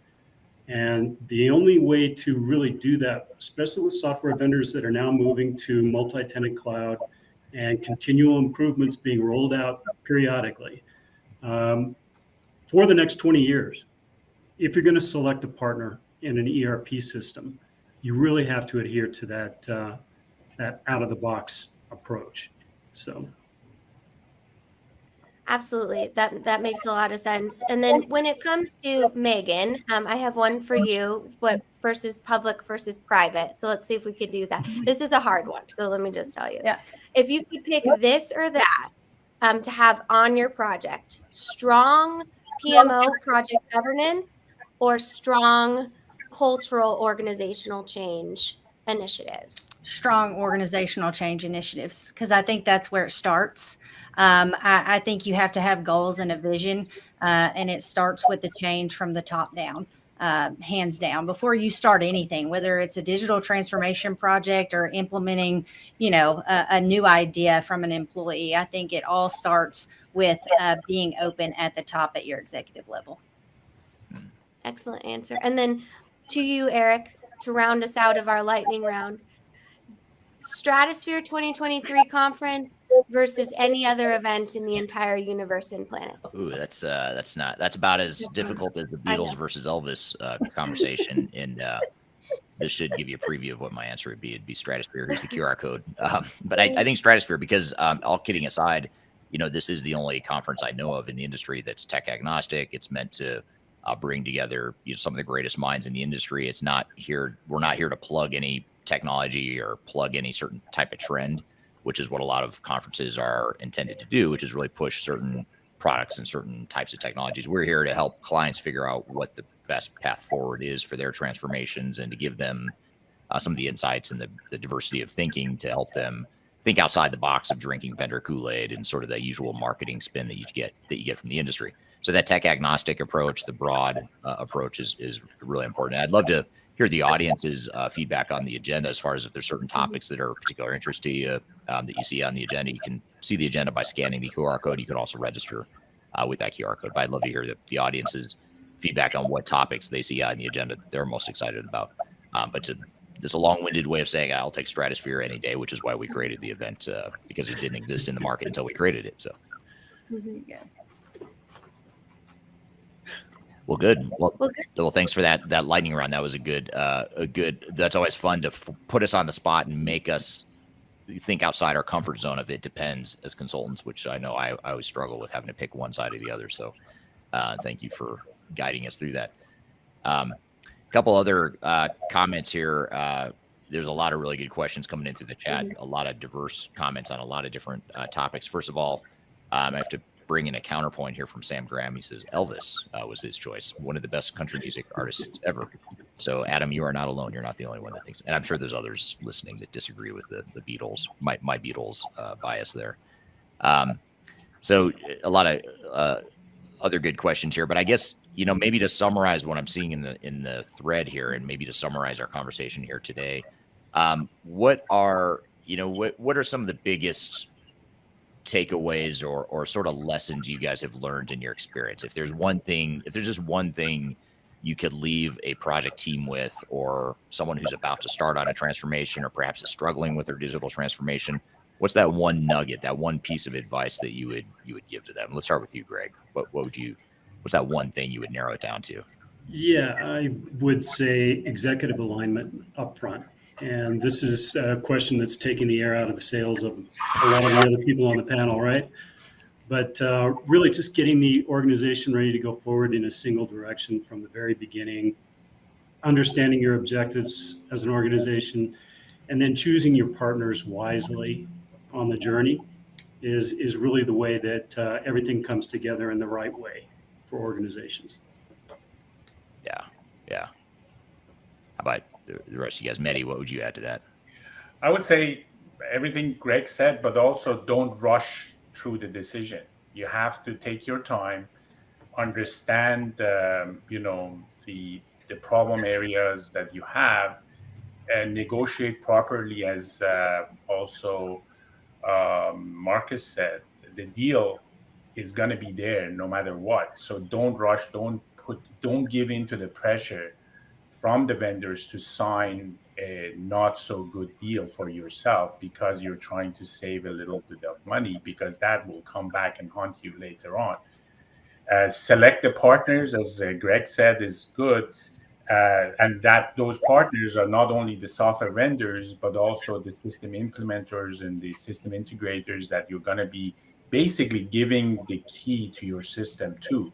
So they have to have the experience to implement the software for your industry with the best practices for your organization. So I would say take your time, evaluate every possible options that are out there, and good deals are going to come back if you are a serious buyer and they are really serious sellers. So don't rush. I would say that's my thing. It's great advice. Eric, I think remembering that these are not always technology projects, they're people projects. And your people have to have the buy-in. And where does that come from? It comes from setting those goals and expectations up front and visioning.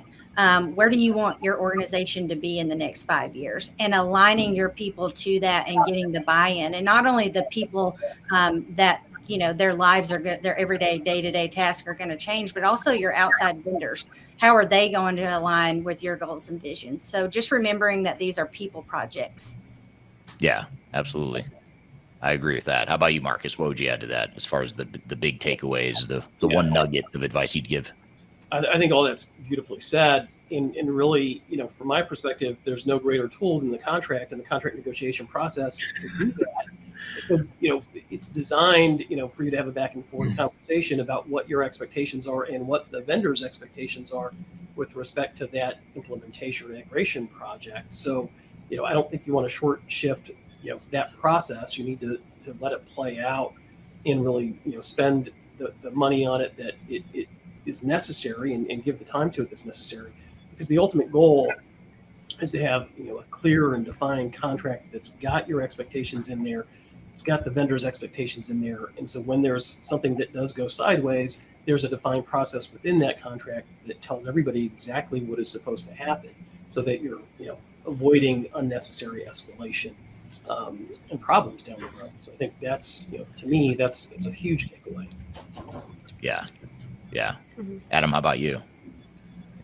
A couple of things. First of all, selecting the right system is important, but it's more important to implement it well. At the end of the day, you can select a bad system and implement it well, and that's a far better result than selecting the perfect system and implementing it poorly.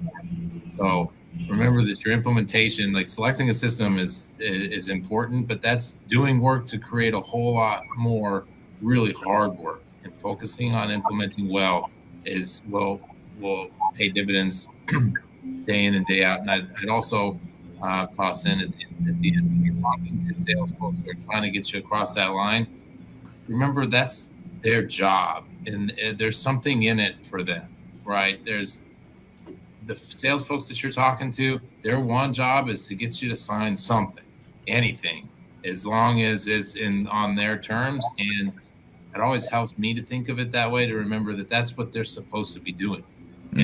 And on the list of things that they're supposed to be doing, what you need and what you want and what's best for you goes farther and farther down the list the closer and closer you get to signing something. So think about it that way, and just, again, slow down. I like that idea. And just make sure that the sales guy doesn't matter, because as soon as you sign that contract, you're never going to talk to them. So Great points. They'll tell you that's not true, but it is. It's 100% true. So. All right. Great discussion. Great to have you all on the show today. Thank you for being here, and thank you to the audience for the great questions there. Again, these speakers that we just had on, Marcus, Adam, Greg, Mehdi, Megan, Kyler, and myself, we are all among the speakers that are going to be at Digital Stratosphere on October 4th through the 6th in Denver, Colorado. You can learn more about the conference by going to stratosphere2023.com. It's a technology agnostic conference focusing on everything related to digital transformation, including change management, project management, software selection, tech trends, all sorts of stuff. A lot of stuff I didn't mention as well. But you can see the whole agenda by going to stratosphere2023.com. Really looking forward to it and hope to see you all there.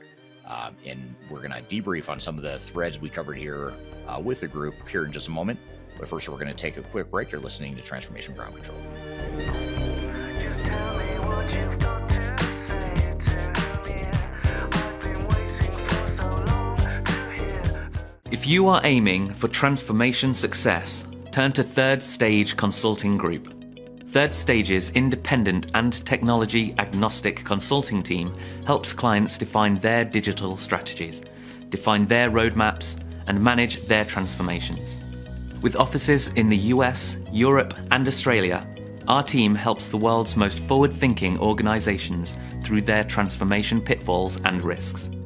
If you are embarking on a digital transformation or business change initiative, contact Third Stage Consulting to see how we can help you reach the third stage of transformation success. Learn more about us and download independent reports, videos, and other best practices at thirdstageconsulting.com.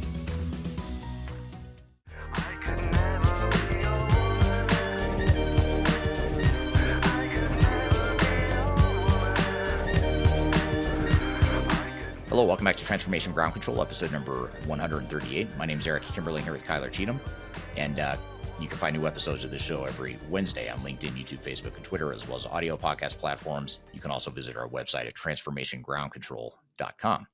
So be sure to check us out and check out past episodes as well if you've missed any of them over the last 2.5 years, which chances are fairly high you've probably missed at least one episode. So you can always go back and check out any of them that you'd like. So we just had this mastermind group, Kyler, several speakers from our Digital Stratosphere conference. What were some of your thoughts and takeaways from that fun and enlightening discussion? Oh, yeah. Well, what a great time. So thank you for hosting that. And all of those speakers do have more focused content on our channel. So I know for me, whenever I watch those things, I always kind of find myself wanting more. So if you do want more, you can head over to our YouTube channel, and they actually each go into their own focus in each area, because I know it was a really high level conversation. But it was almost like a beautiful roadmap of how to have a successful digital transformation. Everything from talking about composable ERP interoperability to the importance of software selection to contract and asset negotiation to organizational change.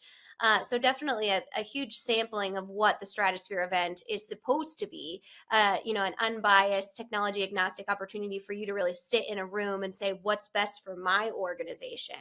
And I think that's the cool thing about watching those thought leaders, at least in my opinion, Eric, is there is this shift in mindset of what's best for the business as opposed to what's best for the industry. And I just think that that's so healthy to hear those voices. And I know in your orbit, they're a little bit louder, but do you think that really is kind of a cosmic movement in the industry right now, is a shift to project ownership and prioritization of businesses? I do. I think a lot of organizations are starting to recognize the need to own these projects, and they're starting to understand the consequences of what happens when they don't own the projects and have engaged leadership and build the internal competencies, not to necessarily become the experts at digital transformation, but at least to be experts in how a digital transformation gets managed for your organization. So it's not going to happen overnight. It can be daunting to think about, but most organizations need to be thinking about how to build that internal competency. Otherwise, they end up with this learned helplessness of, well, we're not experts, so we need these outside third parties, these software vendors, the technical implementers, or whatever. And it creates this learned helplessness where, I'm just going to defer to them because they know how to do this. They do this every day for a living.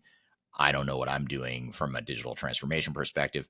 And what ends up happening is you end up entrusting ownership of the project with a outside party that has conflicting self-interest. So that's what oftentimes gets organizations into trouble. Now, having said that, I think, you don't want to go too far. You don't want to let the pendulum swing too far the other way where you think you can do it all yourself without outside help. We've had some clients that have done that have hired us to say, okay, we're not going to use this system integrator. We're not going to use the software vendor. We acquired the software from the vendor. Now we're just going to do this ourselves, and we want you, third stage, to help us do it. Yes, we can help, but you do need that technical expertise that focuses on one software. Because we're technology agnostic and independent, we're not specialized in any one system. And so, generally you're still going to need technical resources that know the technology that you're deploying really well. So you have to find that middle ground and find, kind of where that pendulum can settle somewhere in the middle. But it is a risk, but it's also a risk that you overcorrect too. So you have to find that middle ground for sure. Yeah, yeah, absolutely. Understanding that identity of your organization. And when you were kind of asking the holistic question of what kind of is the number one thing that you learned throughout your experience. I mean, I'm not mad at you that you didn't ask me, but I'm going to tell you right now, just to share with group. No, I'm just kidding. We had time constraints. It's hard to get all of these people on a schedule on the phone. So that's such an amazing gift just in general. But I think the biggest thing I wanted to say for them was the ability to learn from experts in that area. And so these are the people that you come to when your project is in trouble. Whether it's you come to look at project management that you need, that you selected the wrong software, that you have a litigation issue, you yourself are an expert witness that's really highly sought after in those types of things. So if we look at an audience question, that was a really great question of why do those 70 to 80% of digital transformations fail? And we see that failure rate ticking up, right? These are the people that have no ties to any financial gain from a vendor, from an industry bias. These are the people that fix those projects. So to be able to listen to them and understand how you arm your strategy up front, how you forward face in that way to set yourself up for success is truly invaluable. So if you are going or considering going through a digital transformation, technology implementation, any change, look for the experts in that field that have proven that they have kind of project resurrection experience. And all of these on this panel absolutely do. Yeah, absolutely. And partially because you want to know that whoever you're working with in the outside help you're bringing in has been through trouble. They've been through trouble. They've seen difficult situations and adverse problems during these projects, which inevitably you're going to have. So you want to know that you've got a battle-tested people with battle scars to show for it. Absolutely. Well, definitely such an amazing conversation. Thank you for having all of these people, and thank you for, to our guests for joining us, but highly recommend going to check out Medi with TEC. He was on a few episodes back. Marcus has been on a variety of episodes, as has Greg and Adam. Megan is kind of newer to the conversation, but always a great fresh face. And of course, AV from Avero, who was there, sliding into our DMs there the whole time. Yes. So excited for kind of to grow that overall network and that conversation, because it is so important. Absolutely. It should be a fun time, and hope you all can join us. Everyone listening here, I hope you're able to join us at Digital Stratosphere. You can go to stratosphere2023.com to see the agenda, learn more about the event. You can see what the speaker lineup is, what the workshops are going to be. You can also see what the pricing is. We have actually 3 different types of packages you can buy. There's sort of the base package that's in person. There's a VIP package that's in person where you get more access to me and other speakers at the event. And then there's a third option that we just announced, which is the online digital hybrid version. So you can join remotely, especially if you're international and it's not realistic for you to get to the United States for the conference. You can also join us remotely. We're selling digital passes too for people that want to join the stream live. So you'll get to join us live, but you'll just be joining us remotely. So you can learn about all 3 packages there at stratosphere2023.com. And hope to see you all there. It should be really fun. And I always learn a lot every time I do these. That's actually the biggest reason why I like it. It's not so much me speaking at them that I enjoy. I enjoy learning from all the other speakers there. It's super fun. So good time. So, all right, we've got one more segment left for you. A really important one.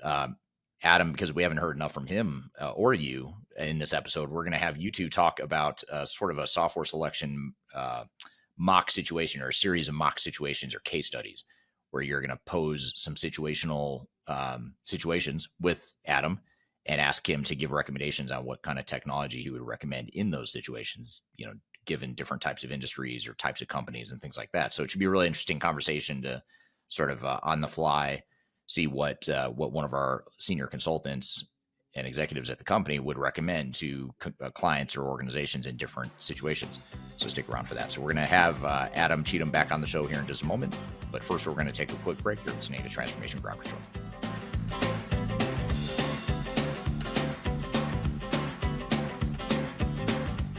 Interested in working for a company that truly values your unique skills and experience? Here at Third Stage, we don't hire based on resumes alone.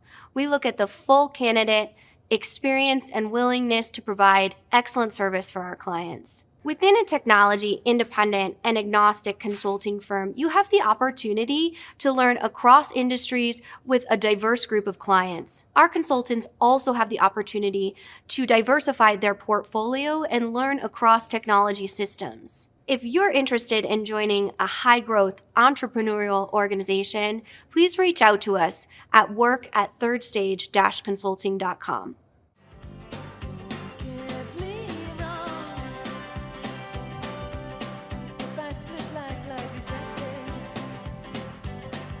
Hello, welcome back to Transformation Ground Control, episode number 138. My name is Eric Kimberling here with Kyler Cheatham. You can find new episodes of this show every Wednesday on LinkedIn, YouTube, Facebook, and Twitter, as well as audio podcast platforms. You can also go to transformationgroundcontrol.com to see all the past episodes and see where and how you can watch the podcast if you're not sure. Just go to transformationgroundcontrol.com.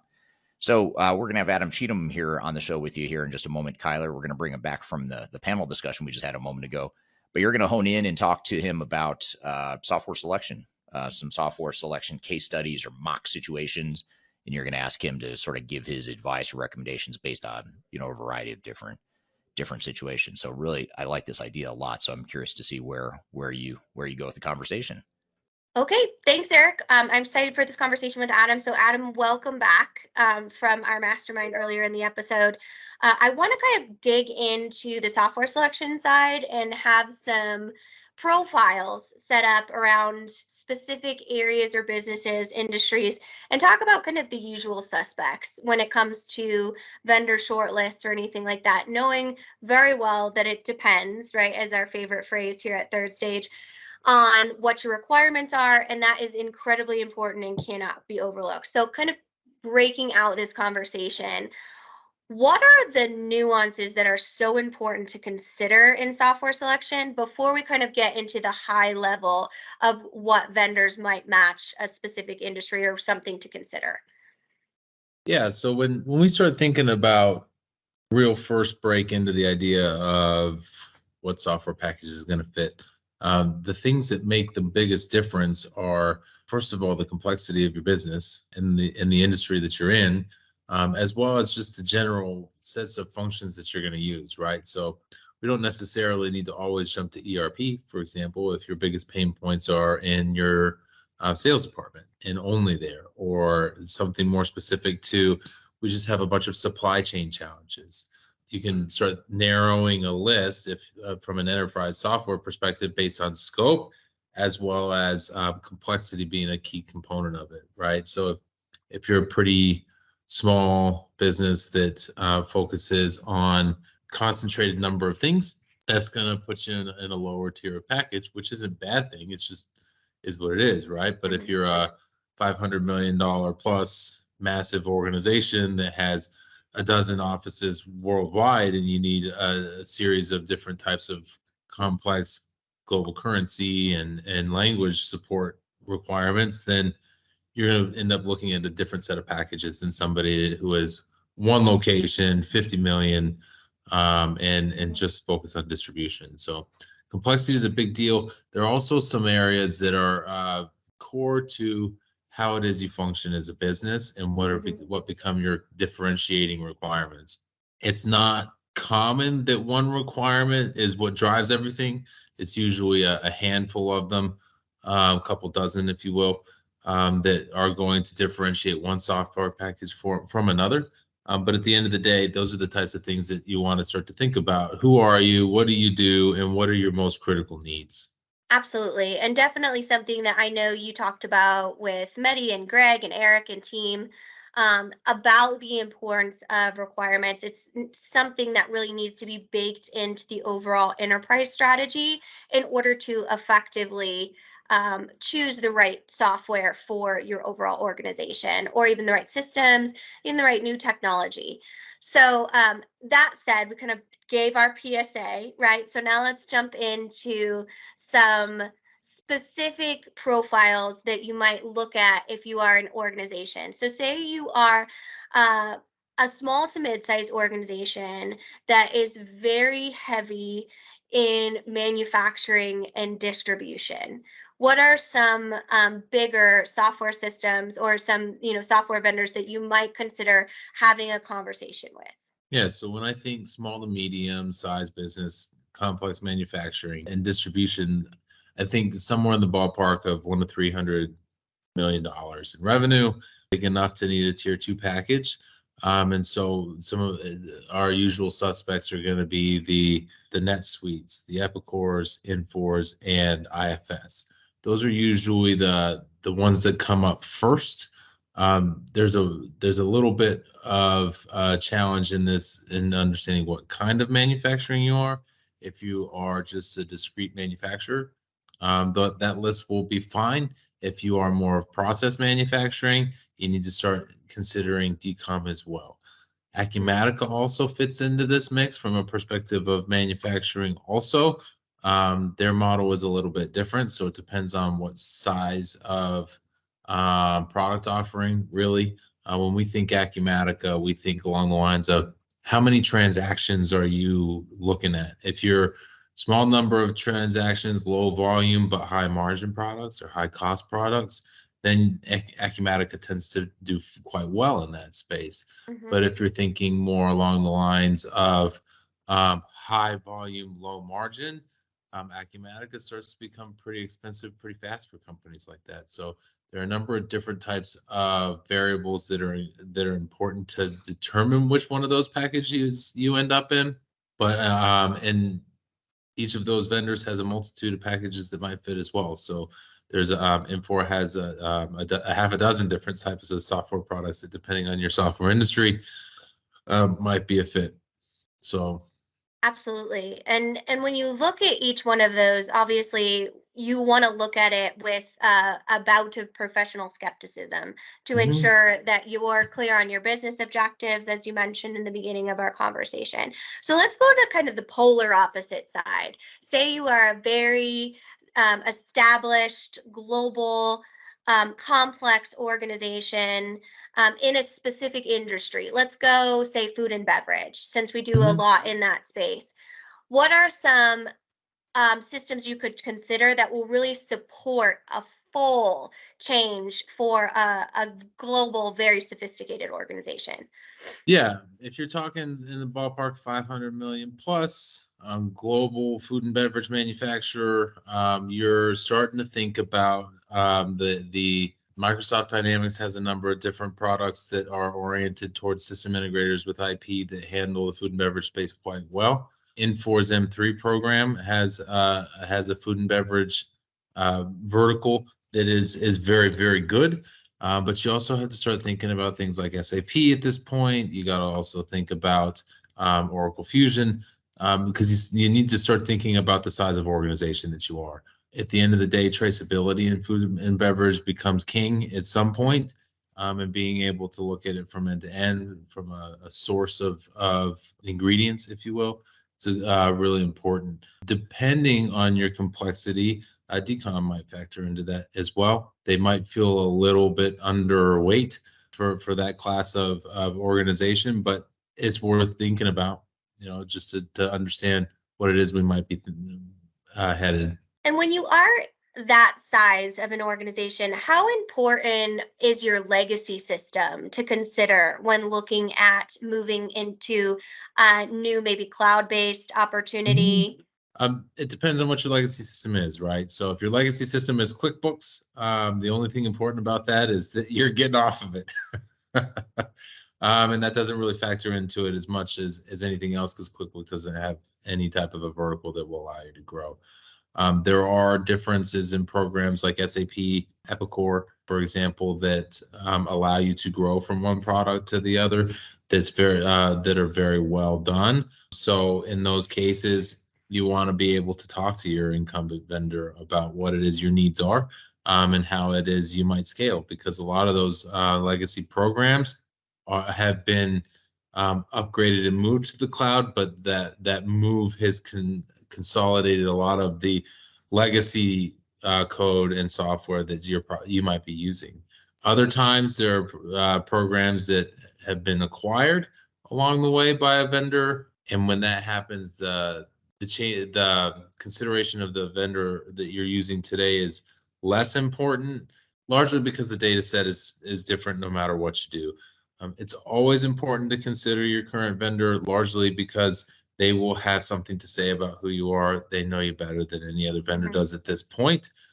So that's a key inclusion. But at the end of the day, you want to always keep an eye on the vendor that you have, and include them in your evaluation. But at the same time, it shouldn't be an automatic, because I use these people today, I will use them tomorrow. Yeah, kind of a new strategic direction that might include your legacy vendor, but Yeah. it might also move into a different vendor that can better meet your evolving needs as a business. So let's flip it a little bit. So say you are, we have a lot of these right now, an entrepreneurial based organization that is on the smaller side, but is in a very high growth mode and industry, Mhm. doesn't have a ton of standardization in processes yet, but is looking to be able to scale into growth.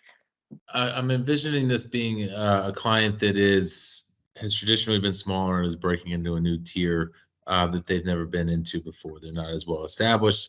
I really like programs like NetSuite for this because they're easy to implement. They implement quickly, and they add a lot of really good value from a perspective of what it looks like to get into your first real ERP. Infor and Epicor both have good products in this space as well, depending on the product lines that you have as a business. Some of our smaller aerospace and defense companies have landed in an Infor program because it's able to handle their complexity from a manufacturing perspective, but it's not so large and expensive that it becomes cumbersome. Epicor ends up in a lot of the core manufacturing spaces for the smaller businesses as well that are getting into their first real ERP, and they're very good product also. So Absolutely. Those are all, and what a fun place to be as a business sometimes, when you right. are looking at new opportunities. All right, we're here with Kyler and Adam talking about some mock situations as it relates to software selection. We're going to get into more case studies and examples like this. We're going to continue the conversation in just a moment, but first we're going to take a quick break. You're listening to Transformation Ground Control.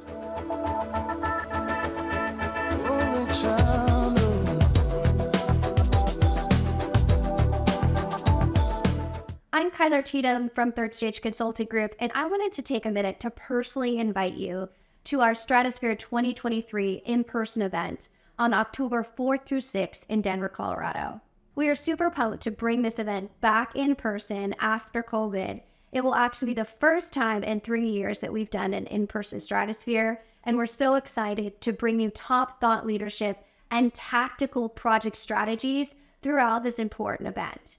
We'll not only feature keynotes from top speakers in the industry, but also interactive workshops where you can pick your area of expertise that you want to get information on regarding your digital transformation project. You can head to stratosphere2023.com to see our full agenda and our jam-packed excitement for the event. We also are offering a VIP ticket this year, which gives you full access to Eric as well as a signed copy of his new book. So I hope to see you there and meet you in person in Denver. If you have any questions, again, you can reach out to me directly at kyler.cheatham@thirdstage-consulting.com, and I'll see you in Denver.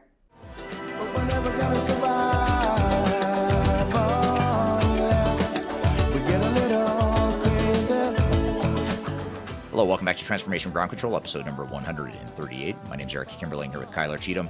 You can find new episodes of this show every Wednesday by going to transformationgroundcontrol.com or wherever you listen or watch the podcast. Be sure to check us out there too. New episodes every Wednesday. So we're here with Kyler talking with Adam Cheatham about some different software selection mock scenarios and case studies. Let's jump back into the conversation. So let's move into the public sector, an area in which we've seen a ton of transformations here at Third Stage. We work with a lot of municipalities in that area, but there can be obviously some key needs and nuances. So say you are a public sector entity that needs to go through some sort of digital transformation. You have constituents, you have students, you have all kinds of different users that you need to look at. What are some systems that you should look at focusing on or considering? If you're more like a municipality, you can't ignore Tyler Munis by any means. They have that market fairly well. They're fairly well integrated into that market. That doesn't mean that Oracle doesn't have good public sector programs. They very much do, and depending on the needs of it, right? We had a public sector client that was a utilities client that ended up on Oracle, and that was a very good fit for them. But they are entirely publicly owned utilities business. There are also things that are more education institutions that change the way that we look at that question.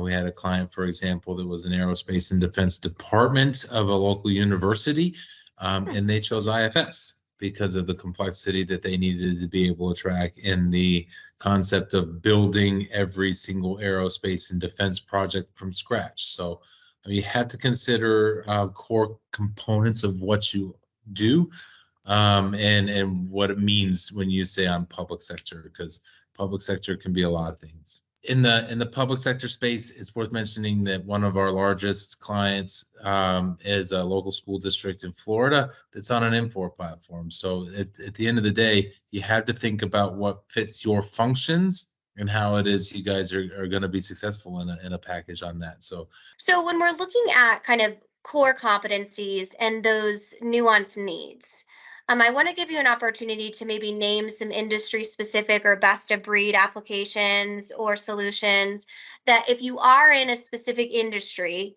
that you should be looking at. Oh gosh. So if I'm in a specific industry, so if I'm thinking, say for example, medical device and manufacturing, you can't not look at SAP. It's just, you can't not look at it. They have a significant footprint in the medical device space. If you're thinking more of a healthcare perspective, you can't not think about Workday and Infor. You have to consider those two. That doesn't mean that you have to pick one of those two, but you can't not consider them. From an aerospace and defense perspective, you had to be able to handle a lot of different types of government requirements. You can't not consider Infor, Microsoft, and Epicor to a certain extent. They have a very good system integrator that handles all of their aerospace and defense clients. So those are a couple of good ones.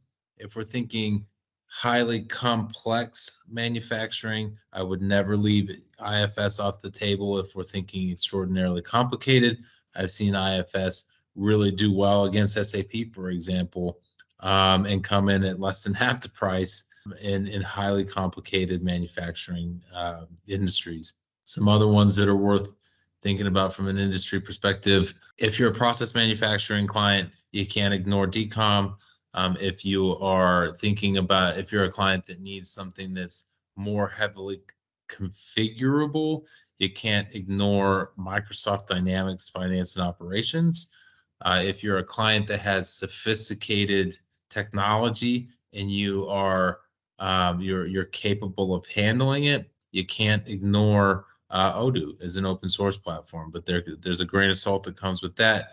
So it's there's such a wide breadth of, if I'm in this, what must I consider?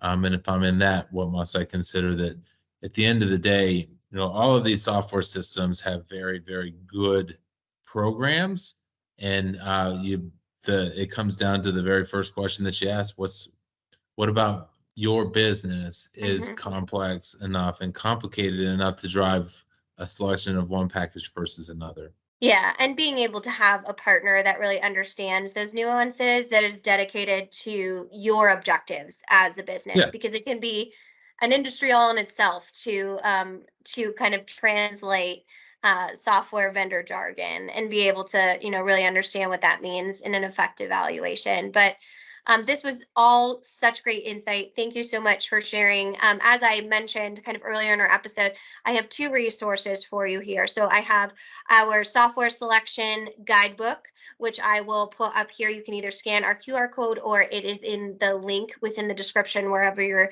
getting our video or podcast today.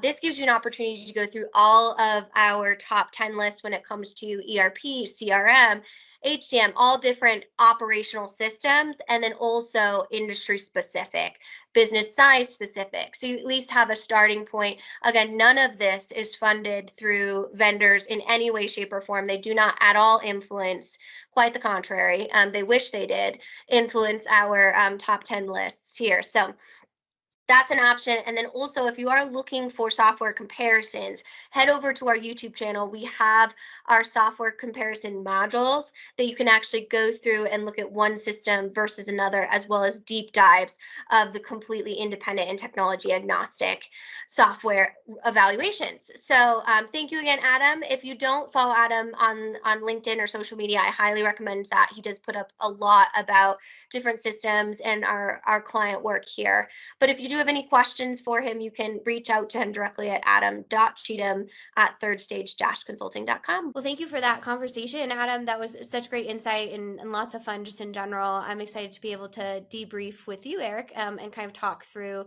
some different key nuances we found with software selection. And as you know, Adam, well, he does not like to be put in these scenarios a lot of the time because he is a key it depends team it depends.